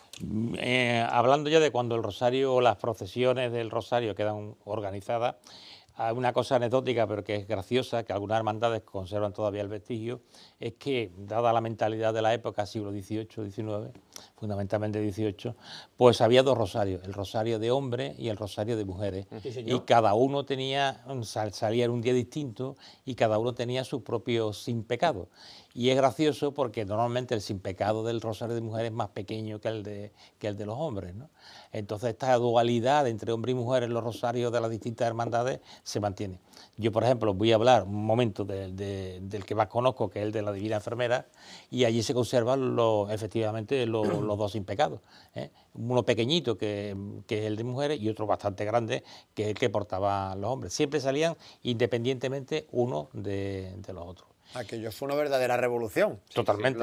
Un empoderamiento, porque cuando las mujeres le arrebataron el sin pecado, que me lo apuntaba tú antes aquí, en nuestros apuntes, el rosario de la Rosa de Jericó, le arrebataron el sin pecado, eso originó que todas las hermandades que tenían un rosario ya masculino empezaran no solamente a fundar el femenino, sino a dotarlo de enseres, de cruces, de faroles, de estandartes. Por lo tanto, sirvió también como un revulsivo patrimonial para las hermandades, y muchas hermandades que han conservado varios sin pecado los tienen Por eso. porque se fundaron los rosarios de mujeres y fue necesario duplicar las insignias. Incluso había rosarios de niños y rosarios ilegales. Nosotros tenemos Claro. en el Pirata. Y tanto. Rosarios pirata también había. Claro, claro. Mira, en el archivo del Rosario de Santa Catalina se conserva una cosa muy graciosa, que es el pleito con el rosario de los muchachos. Tú imagínate los muchachos. Resulta que los muchachos estos eran unos que se habían hecho su propio sin pecado por su cuenta y se iban a la calle pidiendo limosna, diciendo que iban en nombre de la hermandad del Rosario de Santa Catalina. Cuando la hermandad llegaba, ¿qué era lo que pasa? Decían, no, yo ya la limosna te la he dado mi arma. A los muchachos. A los muchachos. Y eso generó un pleito que tú no te puedes hacer una idea. O sea, que hasta rosarios ilegales y piratas, eso ha existido Mira, también. un rosario de niños que todavía hoy se puede ver un vestigio clarísimo en San Alberto, en una capilla. Eso es lo que yo iba a comentar calle- ahora mismo. Lo que pasa es que Perdona que te lo No, haya no, quitado, no. hijo. En Chaflán se ve que hay dentro un rosario con un estandarte pintado en la pared. Bueno, pues ahí van los niños, como hoy van a las cruces de mayo, pues iban los niños claro, a sacar el de rosario. hecho, ¿no? hay grabados de ese sin pecado que estaba boca a la Virgen del Carmen, porque Correcto, era la segunda correcto. casa de la orden en Sevilla. Sí. Y bueno, por comentar más cosas de Eso esto, es. los rosarios no tenían por qué estar dentro de una iglesia. Había rosarios callejeros que tenían sus capillas y sus altares en plena calle. No ha quedado prácticamente ninguna, pero por ejemplo, el rosario de la Virgen del Carmen que ahora está en San Buenaventura, el Carmen de las Gradas en El Salvador, calabaza. La batata. la Virgen de la Batata, batata. tenemos la Virgen de Regla que acabó en Triana y estaba con la Cruz de la Cerrajería en la calle Sierpe. Es una serie de circunstancias el cambio de mentalidad con la Ilustración sustituyó estos altares. La Virgen de Europa mismamente, Tenía que, su que tenía rosario. su capilla ciertamente. riquísima en la Plaza de Europa. Preciosa, es una capilla de 2 plantas. Sí. La Virgen estaba en la parte de arriba, quedaba un balcón, en fin. Y abajo los enceras. Bien, rápidamente, antes de empezar a analizar las imágenes, Jesús Romanov, ¿cuál es la iconografía de la Virgen? Una Sí. cosa.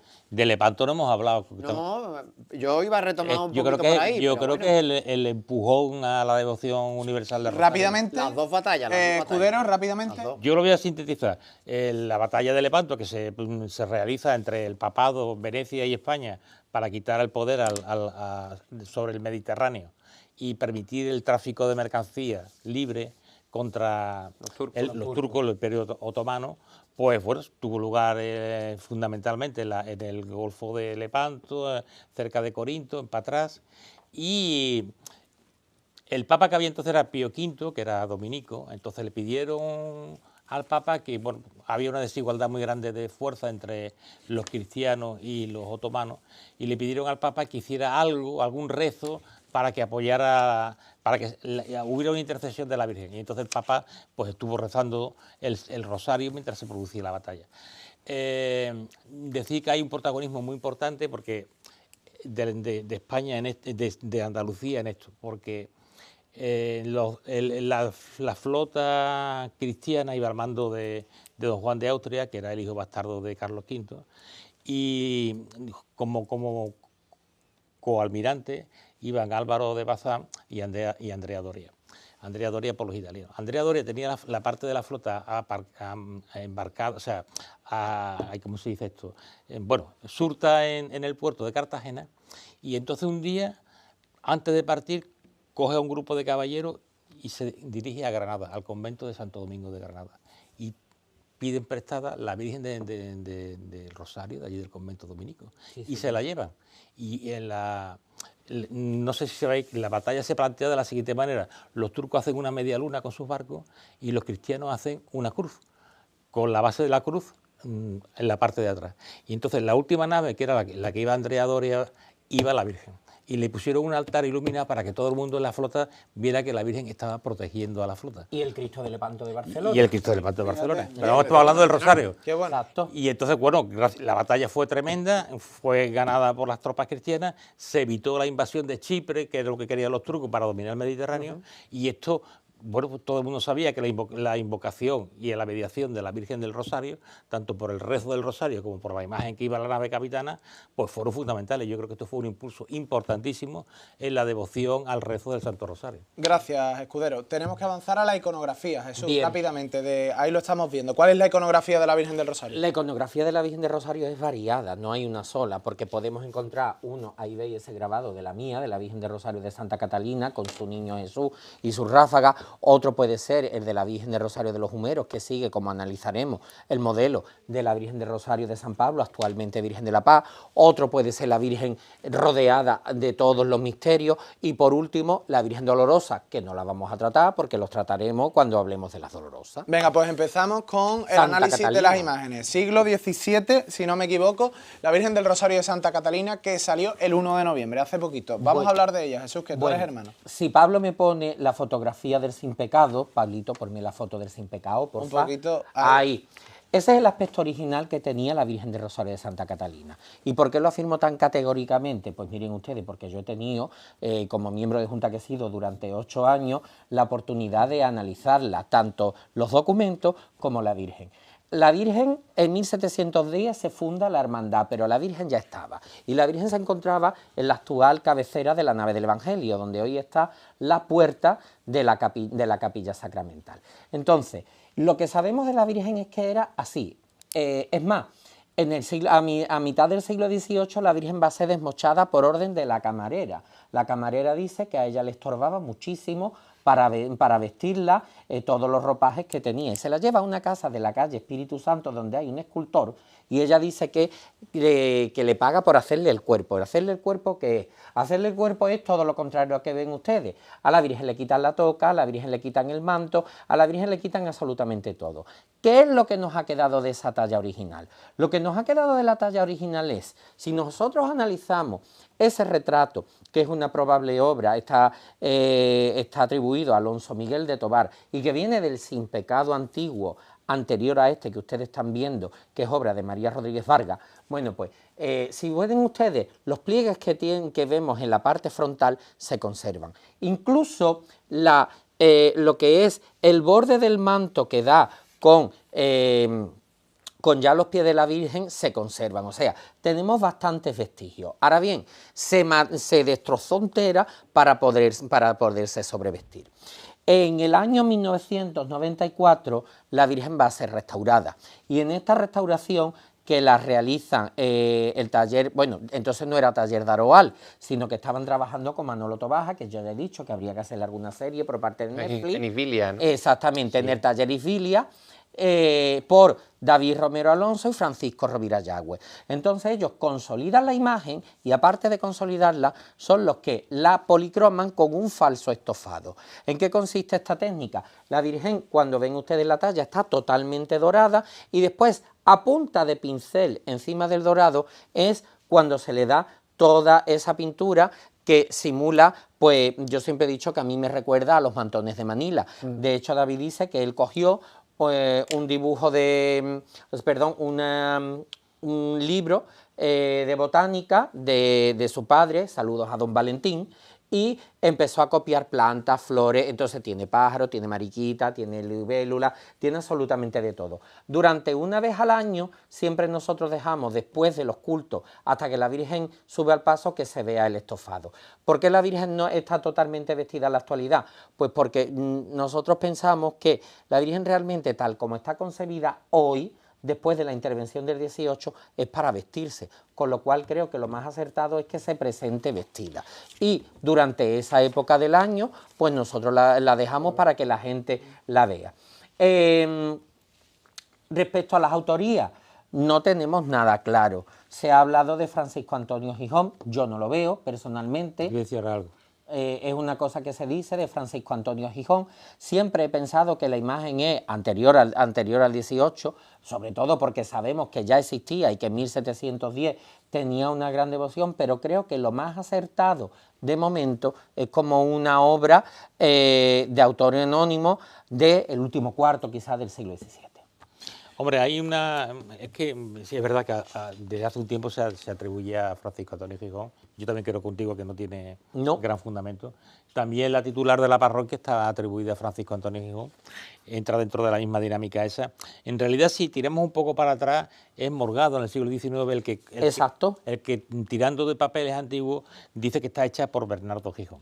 El profesor Bernal Ballesteros, de un plumazo, y sin fundamento alguno, quitó de en medio a Bernardo Gijón y dijo que era ¿cómo diría yo? Pues un falso nombre, y entonces se formó el follón entre la muerte de Gijón en el 4, en el 5, en el 20, el 24. Y realmente yo creo que habría que abrir un poco la puerta a lo que otra gente han pensado, que es posible que sea un error de transcripción por parte de Morgado y esté hablando de Juana Bernarda Gijón, que era la hija escultora de Francisco Antonio Gijón. Y yo creo que gran parte de la fantasía esta que hay de que ese Gijón llega hasta el año 24 es porque la que llega es la hija, ¿no? Ajá. Yo le he visto Entonces siempre pudiera estar en grafismo. esa línea. Venga, Porque Nolasco y Francis, que Yo son rápidamente, muchas imágenes. Sí, yo siempre le he visto grafismo a la gran madre del convento del Socorro cuando estaba en el coro bajo. Ahí lo dejo. pues muy interesante. ¿Algo más? Nada, únicamente eso. Bien, Francis. No, Venga, pues os toca. Por no hablar, la Virgen del Rosario de la Macarena, Francis. La Virgen del Rosario de la Macarena. Siglo XVIII, Pedro Duque de Cornejo. Exactamente, es una imagen que está en ese entorno, en esa segunda generación de la escultura de Roldán. Muy interesante esa representación del sin pecado. No nos podemos olvidar, ¿no? Tenemos aquí en nuestra Asunción Gloriosa en la mesa. Ole. El papel que tienen en castellano los sin pecado era el que tenían estos sin pecados, ¿no? Y estamos viendo cómo eran insignias en las que se fijaba la iconografía. Y ahí verdaderamente Es un estamos retrato. viendo Sí. a la Virgen del Rosario con su niño dormido, con esa actitud del rostro que hoy sigue conservando y esa manera tan delicada de sostener el cetro y el rosario entre el niño y la Virgen, que es una de las características también de las imágenes del rosario, como entre los dos componen, digamos, o mantienen y sostienen la oración del rosario. Como decía hecho- Jesús, bueno, perdón. Me gustaría hacer una matización. Entre la pintura del Sin Pecado que hemos visto antes y este grabado hay un detalle muy interesante. Fijaros en la mano que sostiene el cetro, que está exactamente en la misma posición. Pero ahí está ya la Virgen totalmente vestida. ¿Eso qué quiere decir? Que probablemente cuando se hace el grabado la Virgen ya está mutilada pero no convertida en imagen de candelero, puesto que probablemente hay un espacio intermedio en el cual el cuerpo está totalmente desmochado hasta que ya se liquida del todo. Como decía Jesús, en la pintura del Sin Pecado se aprecia perfectamente que la Virgen era de talla completa, pero el niño estaba desnudo y se vestía con una ropa textil. Y como apuntaba el profesor Luque Teruel, la Virgen del Rosario, su espalda no existía, era un alto relieve realmente. Claro. Un alto relieve de talla completa que no se tocaba del altar. Yo creo que es una imagen antigua. El niño tiene una pinta naturalista bastante importante, el niño dormido. Se Anterior atribuye a la Virgen, Se sí. atribuye a... Ay, a ver si lo digo, a Roque de Balduque. Y es de la época totalmente. Yo creo que debió ser una talla muy antigua, de mediados del siglo XVI, en el entorno de Roque Balduque, y en un momento dado del siglo XVIII, quizás hacia 1784 aproximadamente, la Virgen sufre una transformación importante en la cara, y vemos la cara actual, que es una cara muy del siglo XVIII, con unas carnaciones nacaradas muy interesantes y con estas sonrisas beatíficas, idealizadas, propias del siglo XVIII. Ahora, de Duque Cornejo no tiene nada que ver con Duque Cornejo. Es de algún autor anónimo del siglo XVIII, pero no es de Duque Cornejo. Ahora, la Virgen es una preciosidad, ¿eh? Yo sí la veo bastante parecida a la Santa Justa y Rufina, por ejemplo, y a otras obras de Y a la Duque retablística Cornejo. de Duque Cornejo. Sí hay una cosa no la que veo. yo sé una cosa que siempre que a mí me surge la duda, y es lo siguiente. La primitiva Virgen del Carmen de San Gil claramente es era una imagen del siglo XVI, de esa órbita de Roque de Balduque. Esa Virgen tenía un niño del 18. La Virgen del Rosario de San Gil, de la parroquia de San Gil, actualmente de la Macarena, es una imagen que estamos adjudicando al 18 con un niño bastante anterior, del 16.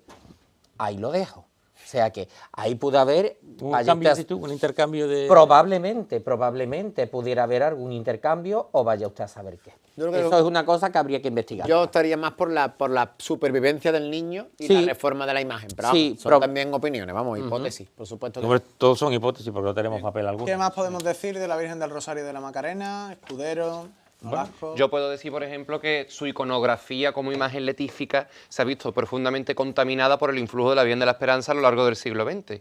Sí. Hasta que ahora, en época más reciente, se le está volviendo a recuperar, Jesús lo sabe muy bien, por el manto de las mariposas, Sí. tanto su propio ajuar de gloria letífico como el propio contexto letífico del manto terciado sin tanto volumen, todo un registro más letífico que la gente de gloria está más acostumbrada a ver que la gente de las cofradías de penitencia. Hombre, yo decir que la imagen fue la más importante durante mucho tiempo en la parroquia de San Gil, que Pero estuvo la presidió presidió la parroquia de San Gil hasta el año 1904, y después decir que las manos que tiene actualmente la Virgen tienen una historia un poco rocambolesca, porque las primitivas las cambió y se las puso Antonio Castillo Lastrufi, y nos gustaron. Y en las que lleva ahora son de Antonio Eslava, que era muy habilidoso en la talla de las manos, ¿no? Bien, pues continuamos con la Virgen del Rosario de las Aguas, que por cierto, analizando todas las imágenes, vemos como el grueso de las mismas son o se certifican en el siglo XVIII. En la expansión del Rosario. Efectivamente, porque es cierto que hemos hablado de la de Santa Catalina, que es del XVII, Es la más luego antigua. hablaremos La más de antigua. otras del XX, pero la mayoría son del siglo XVIII, como esta del Rosario de las Aguas, que es anónima. Francis. Una imagen de pequeño formato, lo tenemos que situar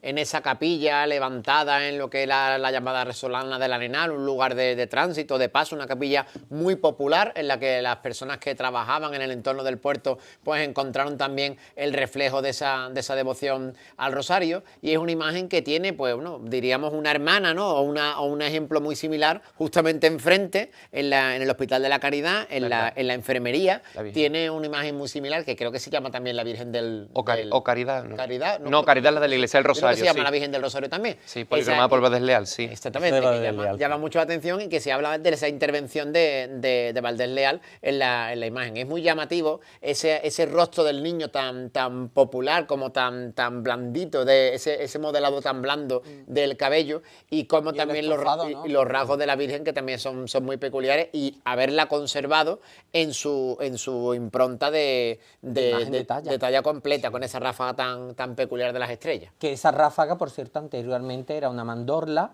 y la corona era mucho más grande. José María, yo te voy a hacer una pregunta. Dime. Un segundito, mientras haces la pregunta, Nolasco, ¿qué querías decir? No, a comentario de lo de Francis, Valdés Leal también realiza para Sevilla de sus manos talladas una Virgen del Rosario, que es la que preside la capilla sacramental de la parroquia de San Andrés, Exacto. Sí, que sí. tiene el modelo justo anterior a la del 18, que es la Virgen sedente del convento de San Pablo, la Virgen del Rosario. Ese modelo. José María, Dime. ¿a ti no te da la impresión que esta Virgen es de algún seguidor, de alguien que está siguiendo la forma de Duque Cornejo? No, vamos a ver, yo... Porque es que, por ejemplo, esos picos que tiene, el movimiento del manto, de alguien que se ha fijado... Bueno, vamos a ver, la influencia de Duque Cornejo es tremenda hasta que se va a Córdoba. Es tremenda en toda la escultura sevillana. Vamos, uno de los principales influenciados por Duque Cornejo es Hita del Castillo, ¿no? Ajá. Entonces, es posible. Yo a esta Virgen le veo, la parte del rostro me recuerda mucho a la Virgen del Rosario de la iglesia de la Santa Caridad, bueno, de la parte del Hospital de la Santa Caridad. Sí. Y a la de San Andrés también recuerda mucho. Entonces, yo creo que esto es una Virgen más antigua, que en el siglo XVIII se le pone un cuerpo nuevo. Y después digo, el niño tiene ese aspecto turricéfalo, Sí, de cráneo sí. como torre. Eso es típico de la escultura de Hita del Castillo. Lo que pasa es que el niño, la cara no es tan, es muy simpático, pero no es tan agraciado como otros niños de Hita del Castillo, pero recuerda mucho. Entonces, es posible que sea de algún seguidor, del entorno o de un imitador Tú de... lo ves más de Hita que de Duque. Yo lo veo más de Hita. Yo veo que la cabeza puede ser de Valdés y que el cuerpo debe ser de algún seguidor de Hita. No nos olvidemos nunca, porque es que a veces yo digo aquí cosas que a lo mejor a la gente le suena rara, pero hay un hermano escultor que es Hermenegildo del Castillo, que es el que se queda con el taller cuando muere Hita del Castillo y que está activo hasta el año 1820 y algo.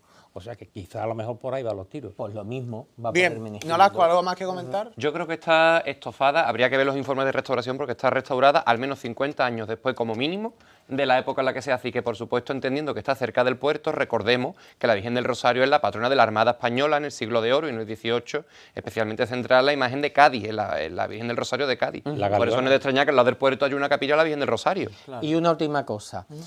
En los acuerdos de fusión entre la Hermandad de las Aguas y la Hermandad del Rosario se decía que esta imagen debía de presidir siempre su capilla. Actualmente, la pobre mía está en un lado. Sí, es cierto. Jesús Romanov, ahora vamos a hablar de las dos vírgenes del Rosario que hay en la Magdalena, una de talla completa y otra de vestir. A ver, Sí, cuéntame. vamos a ver.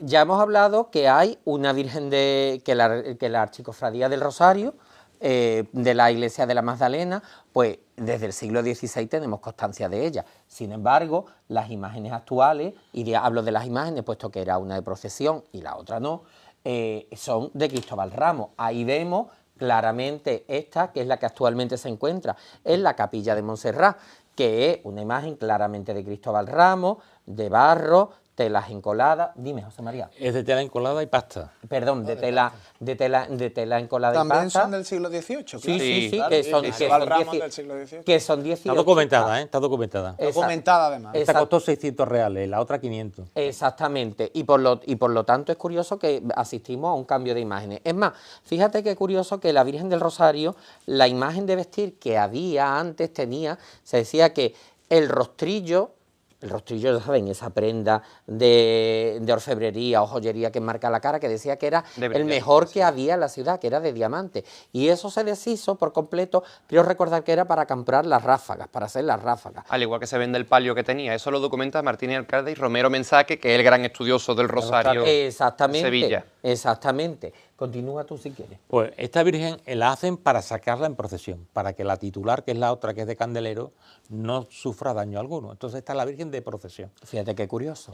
También es verdad que es importante que el artificio de la vestimenta era muy difícil mantenerlo en unas andas en movimiento. Totalmente. Por eso me imagino que Sí. también Influiría. esta imagen y me parece muy curioso que la Virgen de los Frailes está sentada y la de los seglares está de pie. Exacto. Curioso, ¿eh? Es curioso. Exacto, exactamente. Y la que tienen en la iglesia, digamos que la capilla de la Virgen era lo que es actualmente la capilla del Sagrario. Exacto. Sí. Ahí es donde estaba la Virgen. Por eso tiene al lado los dos arcángeles, San Gabriel y San Miguel, ¿no? Sí. Y la otra Virgen, la que está ahora en la Magdalena, pues que es la titular de verdad de la hermandad, La cofradía. la de la cofradía, pues esa está hecha también en pasta, no está hecha en barro, está Ajá. hecha en pasta. Y esa es la imagen de vestir que se encuentra en la parroquia de la Magdalena. Esta es la que está Es muy curioso, este es de los poquísimos casos en el que encontramos una imagen titular y una imagen vicaria.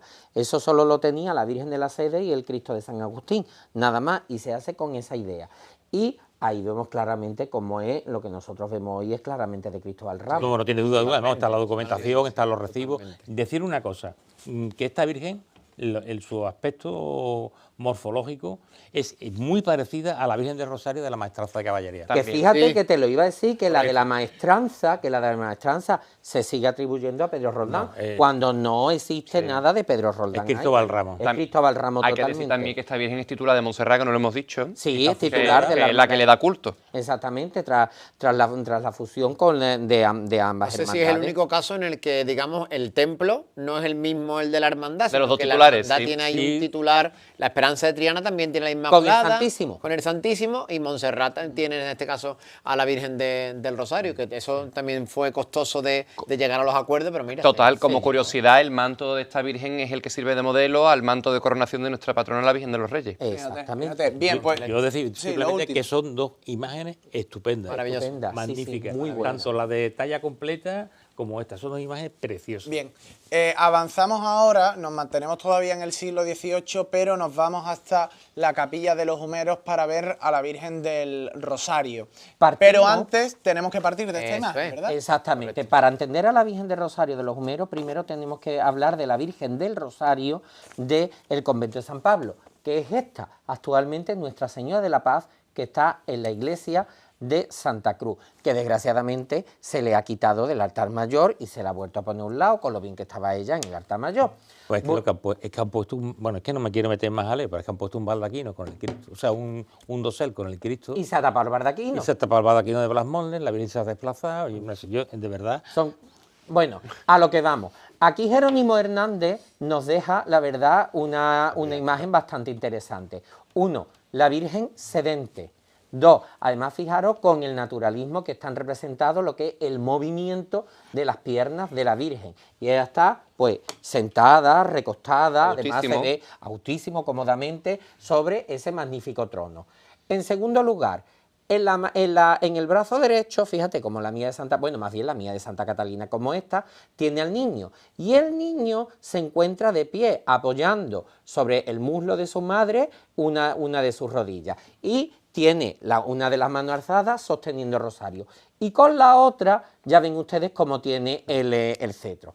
Esa iconografía es la que va a seguir la Virgen del Rosario de los Humeros y la Virgen del Rosario de la iglesia de San Andrés la Virgen y la Virgen de Rosario que hay en el museo. Ahí vemos la de los humeros, por cierto, cuando se sobrevestía. Este es de los pocos casos en los que yo digo que mejor no repetir el experimento. Aunque voy a decir una cosa. El niño está bonito vestido. Teniendo en cuenta la priostía que tiene en la actualidad la hermandad de, Hoy en de día los sería una humeros, preciosidad. si eso lo hacen ellos hoy, Sí, seguro claro. que lo hacen con mucho acierto. Y Completamente ahora distinto. fíjate la diferencia, fíjate. Sí. fíjate. Ahí tenemos una obra de Jerónimo Roldán. Es Jerónimo, ¿verdad? Sí, el mismo del Cristo, Jerónimo Roldán. Jerónimo. Exacto, Jerónimo Roldán, uno de los últimos Roldanes, que yo creo que es la última vez que se hace una reinterpretación del modelo de San Pablo, ¿no? Sí, es la última, es la última. Entonces, pues se sigue el modelo. Esta Virgen además tiene un estofado que es una auténtica delicia, porque es una auténtica delicia y es, bueno, una actualización ya de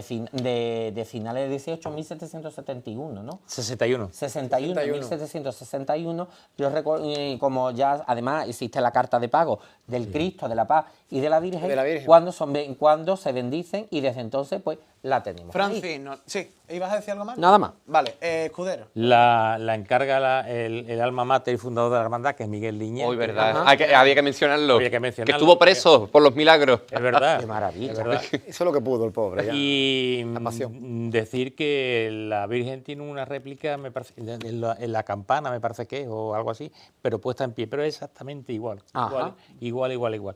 Y bueno, decir también que tanto la Virgen como el Cristo del que hablamos anteriormente, que ahora se intenta siempre decir quién es el policromador de las dos imágenes es Joaquín Cano, un policromador importante de la segunda mitad del siglo XVIII. La Virgen conserva el estofado y prácticamente la policromía original.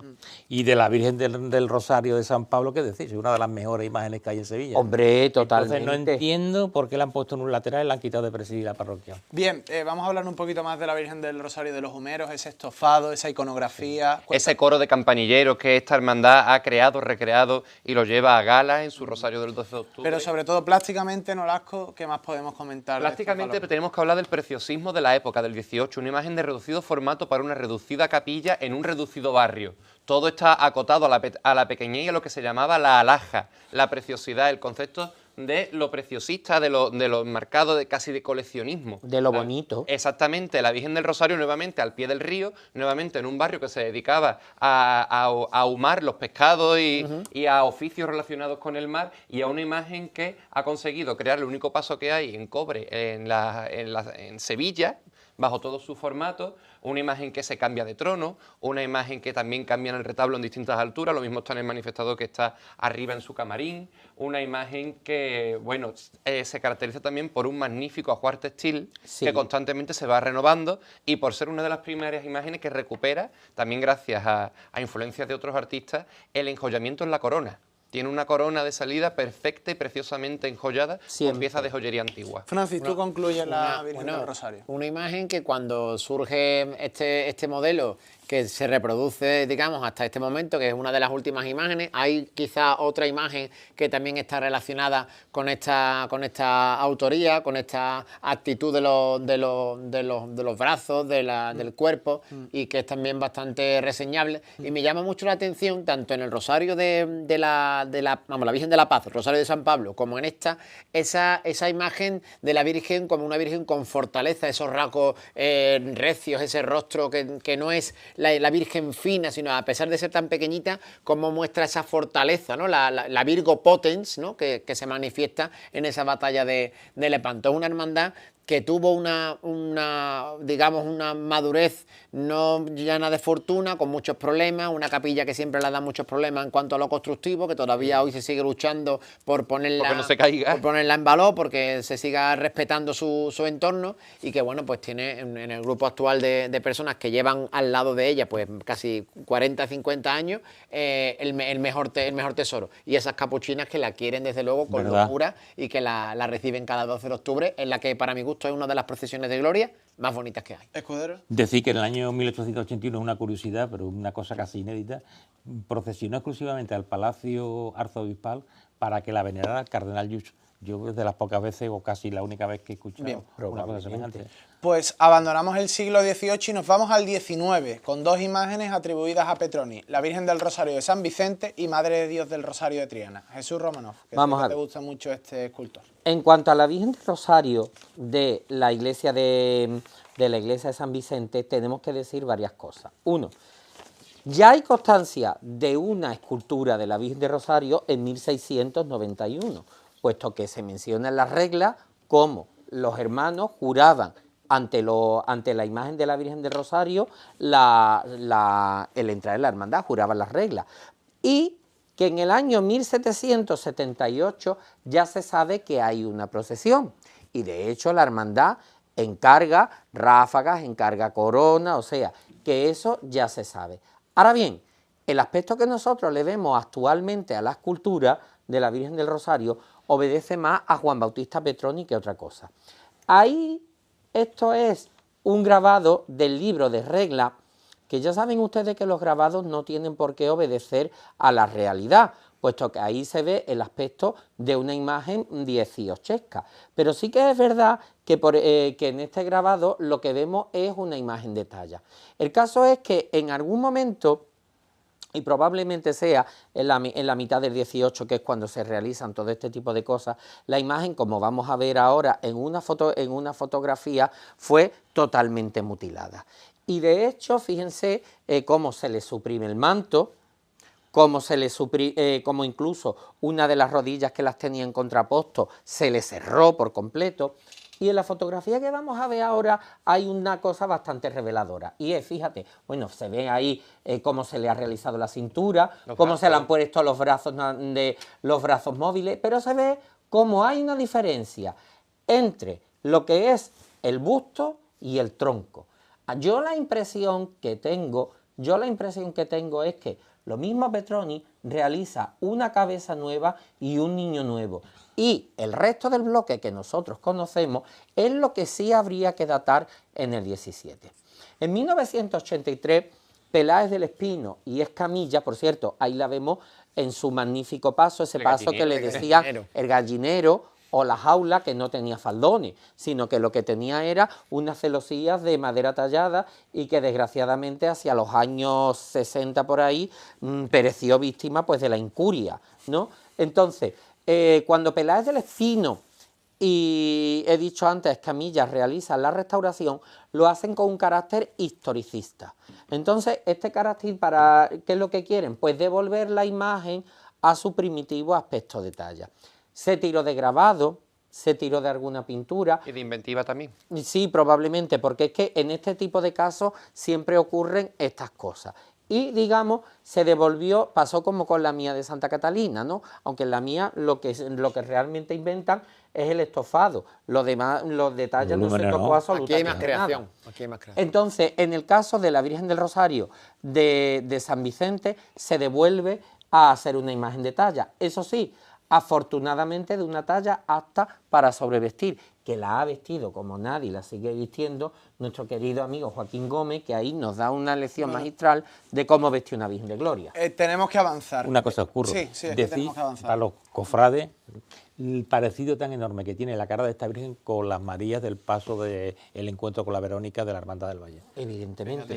Son como dos gotas de agua. Son del mismo. Y con la Esperanza de Triana antes de. También. Que, por cierto, hablando de Petroni del siglo XIX, tenemos que analizar, Francis, a la Virgen, en este caso a Madre de Dios del Rosario, que está en la Real Parroquia de Santa Ana, en Triana. Ven ustedes este altar de besamano. Háblanos un poquito. Es una imagen que se está moviendo en las mismas condiciones, es una cofradía que surge en el mismo momento, San Vicente en torno a 1672, esta cofradía, archicofradía, en 1693, es decir, en los últimos compases del siglo XVII, en la gran eclosión del movimiento rosariano. Es una imagen que debió tener pues una primera etapa, seguramente en torno a una imagen anterior a la fundación de la hermandad, y que a partir del siglo XIX, con el cambio de moda, con el cambio de estética y teniendo en cuenta el papel hegemónico que tenía el taller de Juan Bautista Petroni en la actividad escultórica de Sevilla,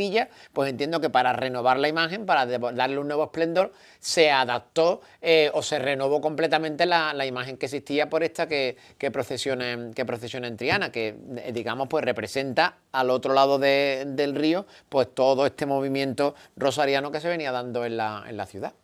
Nolasco.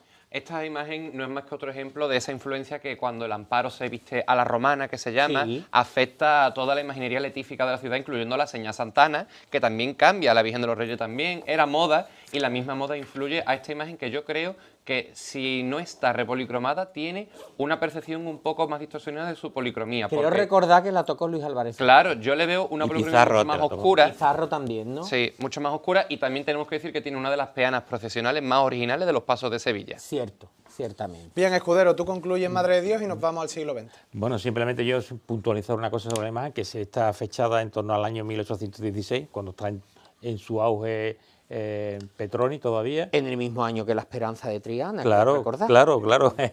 Claro. ¿Da esa Es que, casualidad? claro, pues no es casualidad, ¿eh? No es casualidad. Y es también muy parecida a las Marías del paso de la Verónica del Valle, ¿no? Es una imagen a caballo entre el barroco y el neoclasicismo. Y bueno, esta es de la parte buena de Petroni, porque también Petroni tiene cada petardazo por ahí que... Hay de todo. Yo pienso que hay dos Petroni, porque es que no es imposible que uno haga unas cosas maravillosas y después haga otras cosas. Había varios, unos cuantos habría en el taller. Sí. Sí, porque puede ser. ese taller fue tremendo, todo lo que sacó. Continuamos. Venga, continuamos Con con la- el siglo XX. Y en el ¿verdad? siglo XX tenemos que hablar de la Virgen del Rosario de San Julián. Antes, lógicamente, nos tenemos que referir a la primitiva imagen que estaba en la iglesia de San Marcos, que fue destruida en el incendio de 1936. De esta imagen no sabemos casi nada.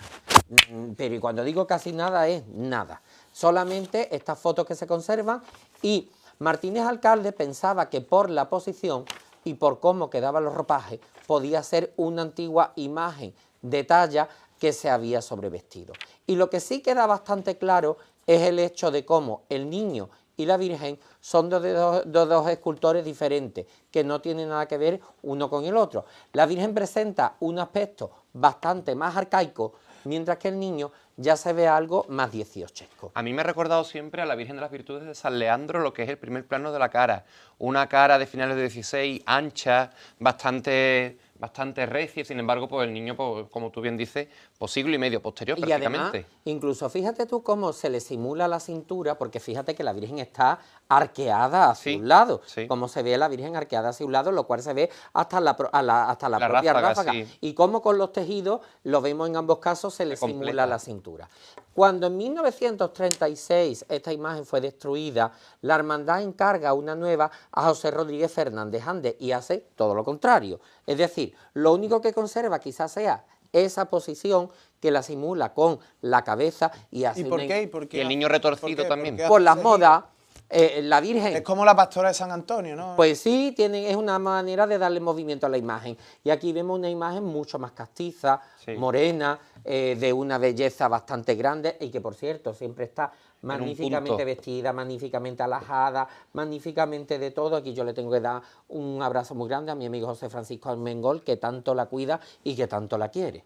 Decir que esta imagen fue la gran devoción del torno de San Marcos, cuando estaba en San Marcos. Sí. Patrona del barrio de San Marcos. Totalmente. Y que por eso precisamente Pedro Roldán se enterró a los pies de la Virgen. Sí. Eso nos da una idea de la importancia de la Virgen. Y una anécdota que cuando, porque San Marcos no ha sufrido solamente una ruina, ha sufrido varias. En 1917 hasta 1926 la Virgen estuvo radicando en la capilla de los Servitas Ajá. por el derrumbe de la iglesia de San Marcos. Ajá. Podía haberse quedado allí.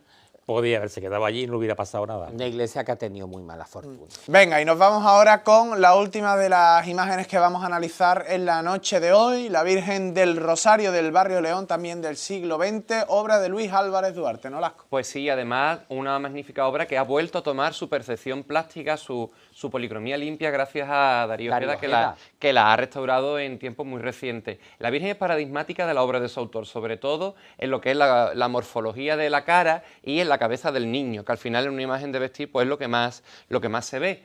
Centrándonos más en la Virgen, pues ese óvalo facial totalmente oval, con una forma de ojo muy almendrada, que recuerda a obras cumbres de la obra de Duarte, como son la Virgen de Guadalupe, por supuesto, esos dedos tan alargados, y en el caso del niño, pues ese morfotipo de cráneo con ese pelo rizado en una forma casi piramidal, recordando los modelos montañesinos y mesinos con el moño que Luis Álvarez Duarte desarrolla en toda su obra de imaginería de angelito, de querube, que vemos en tantísimos pasos. Es una imagen de pequeño formato, no es tamaño natural, es tamaño académico, y pues ha radicado siempre en el entorno del barrio barrio León, de San Gonzalo. Ahora está allí en la parroquia, antes estaba en una capilla particular, y una nueva priostía en esta hermandad, que es muy pequeñita, le está dando unos aires muy bonitos. Hace poco recreaban la entrega del Rosario a Santo Domingo. Además, un aire letífico y clásico sevillano, que es como creo que debe de ir las imágenes de Gloria siempre. Sí, sí, sí. Escudero, ¿qué más? Bueno, pues una imagen representativa del estilo de su autor, que a mí no me gusta mucho, y que, bueno, recuerda un poco a la influencia de Juan de Astorga sobre este escultor, que fue importante. Y bueno, siempre los truquillos estos ya propios del siglo XX, ¿no? Que los ojos son más grandes que la boca para llamar la atención, cosa que es imposible en un ser humano. Y son pequeños detalles que hacen que, bueno, que la perspectiva que se tiene pues sea de mayor belleza, de mayor atractivo, etcétera, etcétera. No creo que sea de lo que ocupe un lugar importante en el catálogo de Luis Álvarez Duarte, pero sí es muy representativa del estilo de su autor. Yo creo que la cabeza de la Virgen es de mucho mejor calidad que el niño Jesús que la acompaña. Bien, y ahora tenemos que hablar de The Implant, porque empieza noviembre y empieza un nuevo mes para nuestro patrocinador oficial. Empieza el mes de la implantología y nos regalan un 15% de descuento en tus nuevos implantes, ¿no, Lasco? Pues no Así está que nada ya sabes, mal, ¿eh? No está nada mal, No está un nada mal. 15% de descuento gracias al cielo. Ahí lo estás leyendo. Este es el mes de la implantología y con The Implant tienes un 15%. Un saludo a Triana Valderrama, que fue una entrevistada que tuvimos aquí, hermana de la Esperanza de Triana, vecina del Polígono Sur y que trabaja en The Implant. Fue hace 2 semanas que yo hice un programa especial sobre las misiones de la Virgen y no vinisteis ninguno de ustedes. Y digo, a ver cómo encajo yo ahora el consejo que nos trae The Implant. Y resulta que teníamos una trabajadora. Efectivamente, y teníamos y tenemos a una trabajadora. Así que ya saben, The Implant con un 15% de descuento en tus próximos implantes. Y ahora sí, este programa va llegando a su fin. Jesús, nos ha dado tiempo a hablar de absolutamente todo. Yo me he quedado. No te lo creías, ¿eh? Porque es que, digo, teníamos una agenda de lo más apretada y nos ha dado tiempo a cumplir con todos los objetivos. Y además un programa siempre tan plural, poliédrico, Rosalía, Zetangana, la corredención de la Virgen, Guitarrica, El Evangelio, Evangelio de San Marcos, todo. Porque Jesús, y hablamos de todo porque este es el programa de un programa cofrade para los no cofrades. Y por cierto, como siempre se ha dicho, de todo quiere Dios un poco. totalmente. Y con vida, con mucha vida. Que por cierto, me despido de ustedes.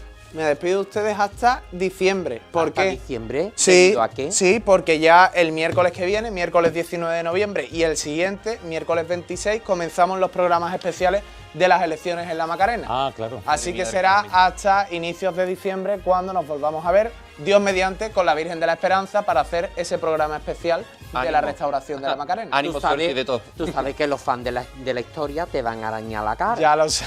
Porque se lo ven repetido en YouTube, que para eso los tienen colgados. Oye, que por cierto, que el último día, en el último programa que hicimos, recuerdo que cuando se apagaron las luces, tú hiciste un movimiento raro con las manos, ¿no? No, sí, te arqué, que hubo quien se dio cuenta. ¿Sí o qué? Hubo quien se dio cuenta que lo hice. Hice como Bart Simpson con el actor secundario como Homer, como Homer con Bart, pues exactamente igual. Fíjate, pero ¿lo puedes recrear? Me dice Pablo, ¿cómo fue? En otro momento. Fantástico, fantástico. Por cierto, yo quiero enviarle un beso y un abrazo a mi abuela, que está pasando por una mala racha y que estoy convencido de que pronto va a estar otra vez en casa con todos nosotros. Ella es mi mayor fan. Muchas veces me dicen, ¿tú no necesitas abuelas? Pues os aseguro que sí la necesito. Uy, dímelo a mí, que Porque- yo ya no tengo la mía. Porque mi abuela es mi mayor fan, tiene que venir un día al programa y hablar en directo. Tráetela, claro. Y yo estoy convencido de que ella se va a recuperar pronto. Nos encomendamos a Sor Ángela de la Cruz. Ay, por Ella es muy supuestísimo. devota de Sor Ángela de la Cruz y seguro que se pone buena pronto, ¿vale? Y luego también este programa se lo dedicamos a Julián Hernández, número 1 de la Hermandad de Santa Genoveva y número 1 del Sevilla, socio número 1 del Sevilla Fútbol Club y sobre todo abuelo de nuestro amigo y compañero Alejandro Blanco, que nos dejó recientemente el pobre Julián. Y desde aquí nuestro más sincero pésame a la También se ha familia. muerto el número 1 de la lanzada, Así es. Domingo Martínez, que bueno, su hermano llegó, esta es la foto de la bendición del Cristo, nada más que digo. Madre mía, Fíjate, nombre de él Cuba. también fue número 1 del Sevilla. ¿Y sabéis lo que me dijo Alejandro Blanco? Que cuando estaba en San Juan de Dios cuidando a su abuelo, escuchaba mi voz, que retransmitía la extraordinaria del museo, en cientos de habitaciones. Así que quiero ¿Ah, que sí? sepáis que somos la voz Bueno. de muchos enfermos, el consuelo de aquellas personas que están solas, a las que nadie cuida, y sobre todo somos algunas veces la salud para los enfermos, porque nuestro programa y nuestras retransmisiones también son Pues nada, por mucho vitamina y tiempo más. medicina para todos ellos. Bien, pues también por ellos va este programa, para que se pongan muy buenos pronto. Señoras y señores, hasta aquí llega este espacio cultural que pone su fin hasta el miércoles que viene, y como siempre les digo, tengan la esperanza y sobre todo tengan siempre la amabilidad de ser muy felices. Buenas noches, nos vemos el próximo miércoles con las elecciones en la Macarena.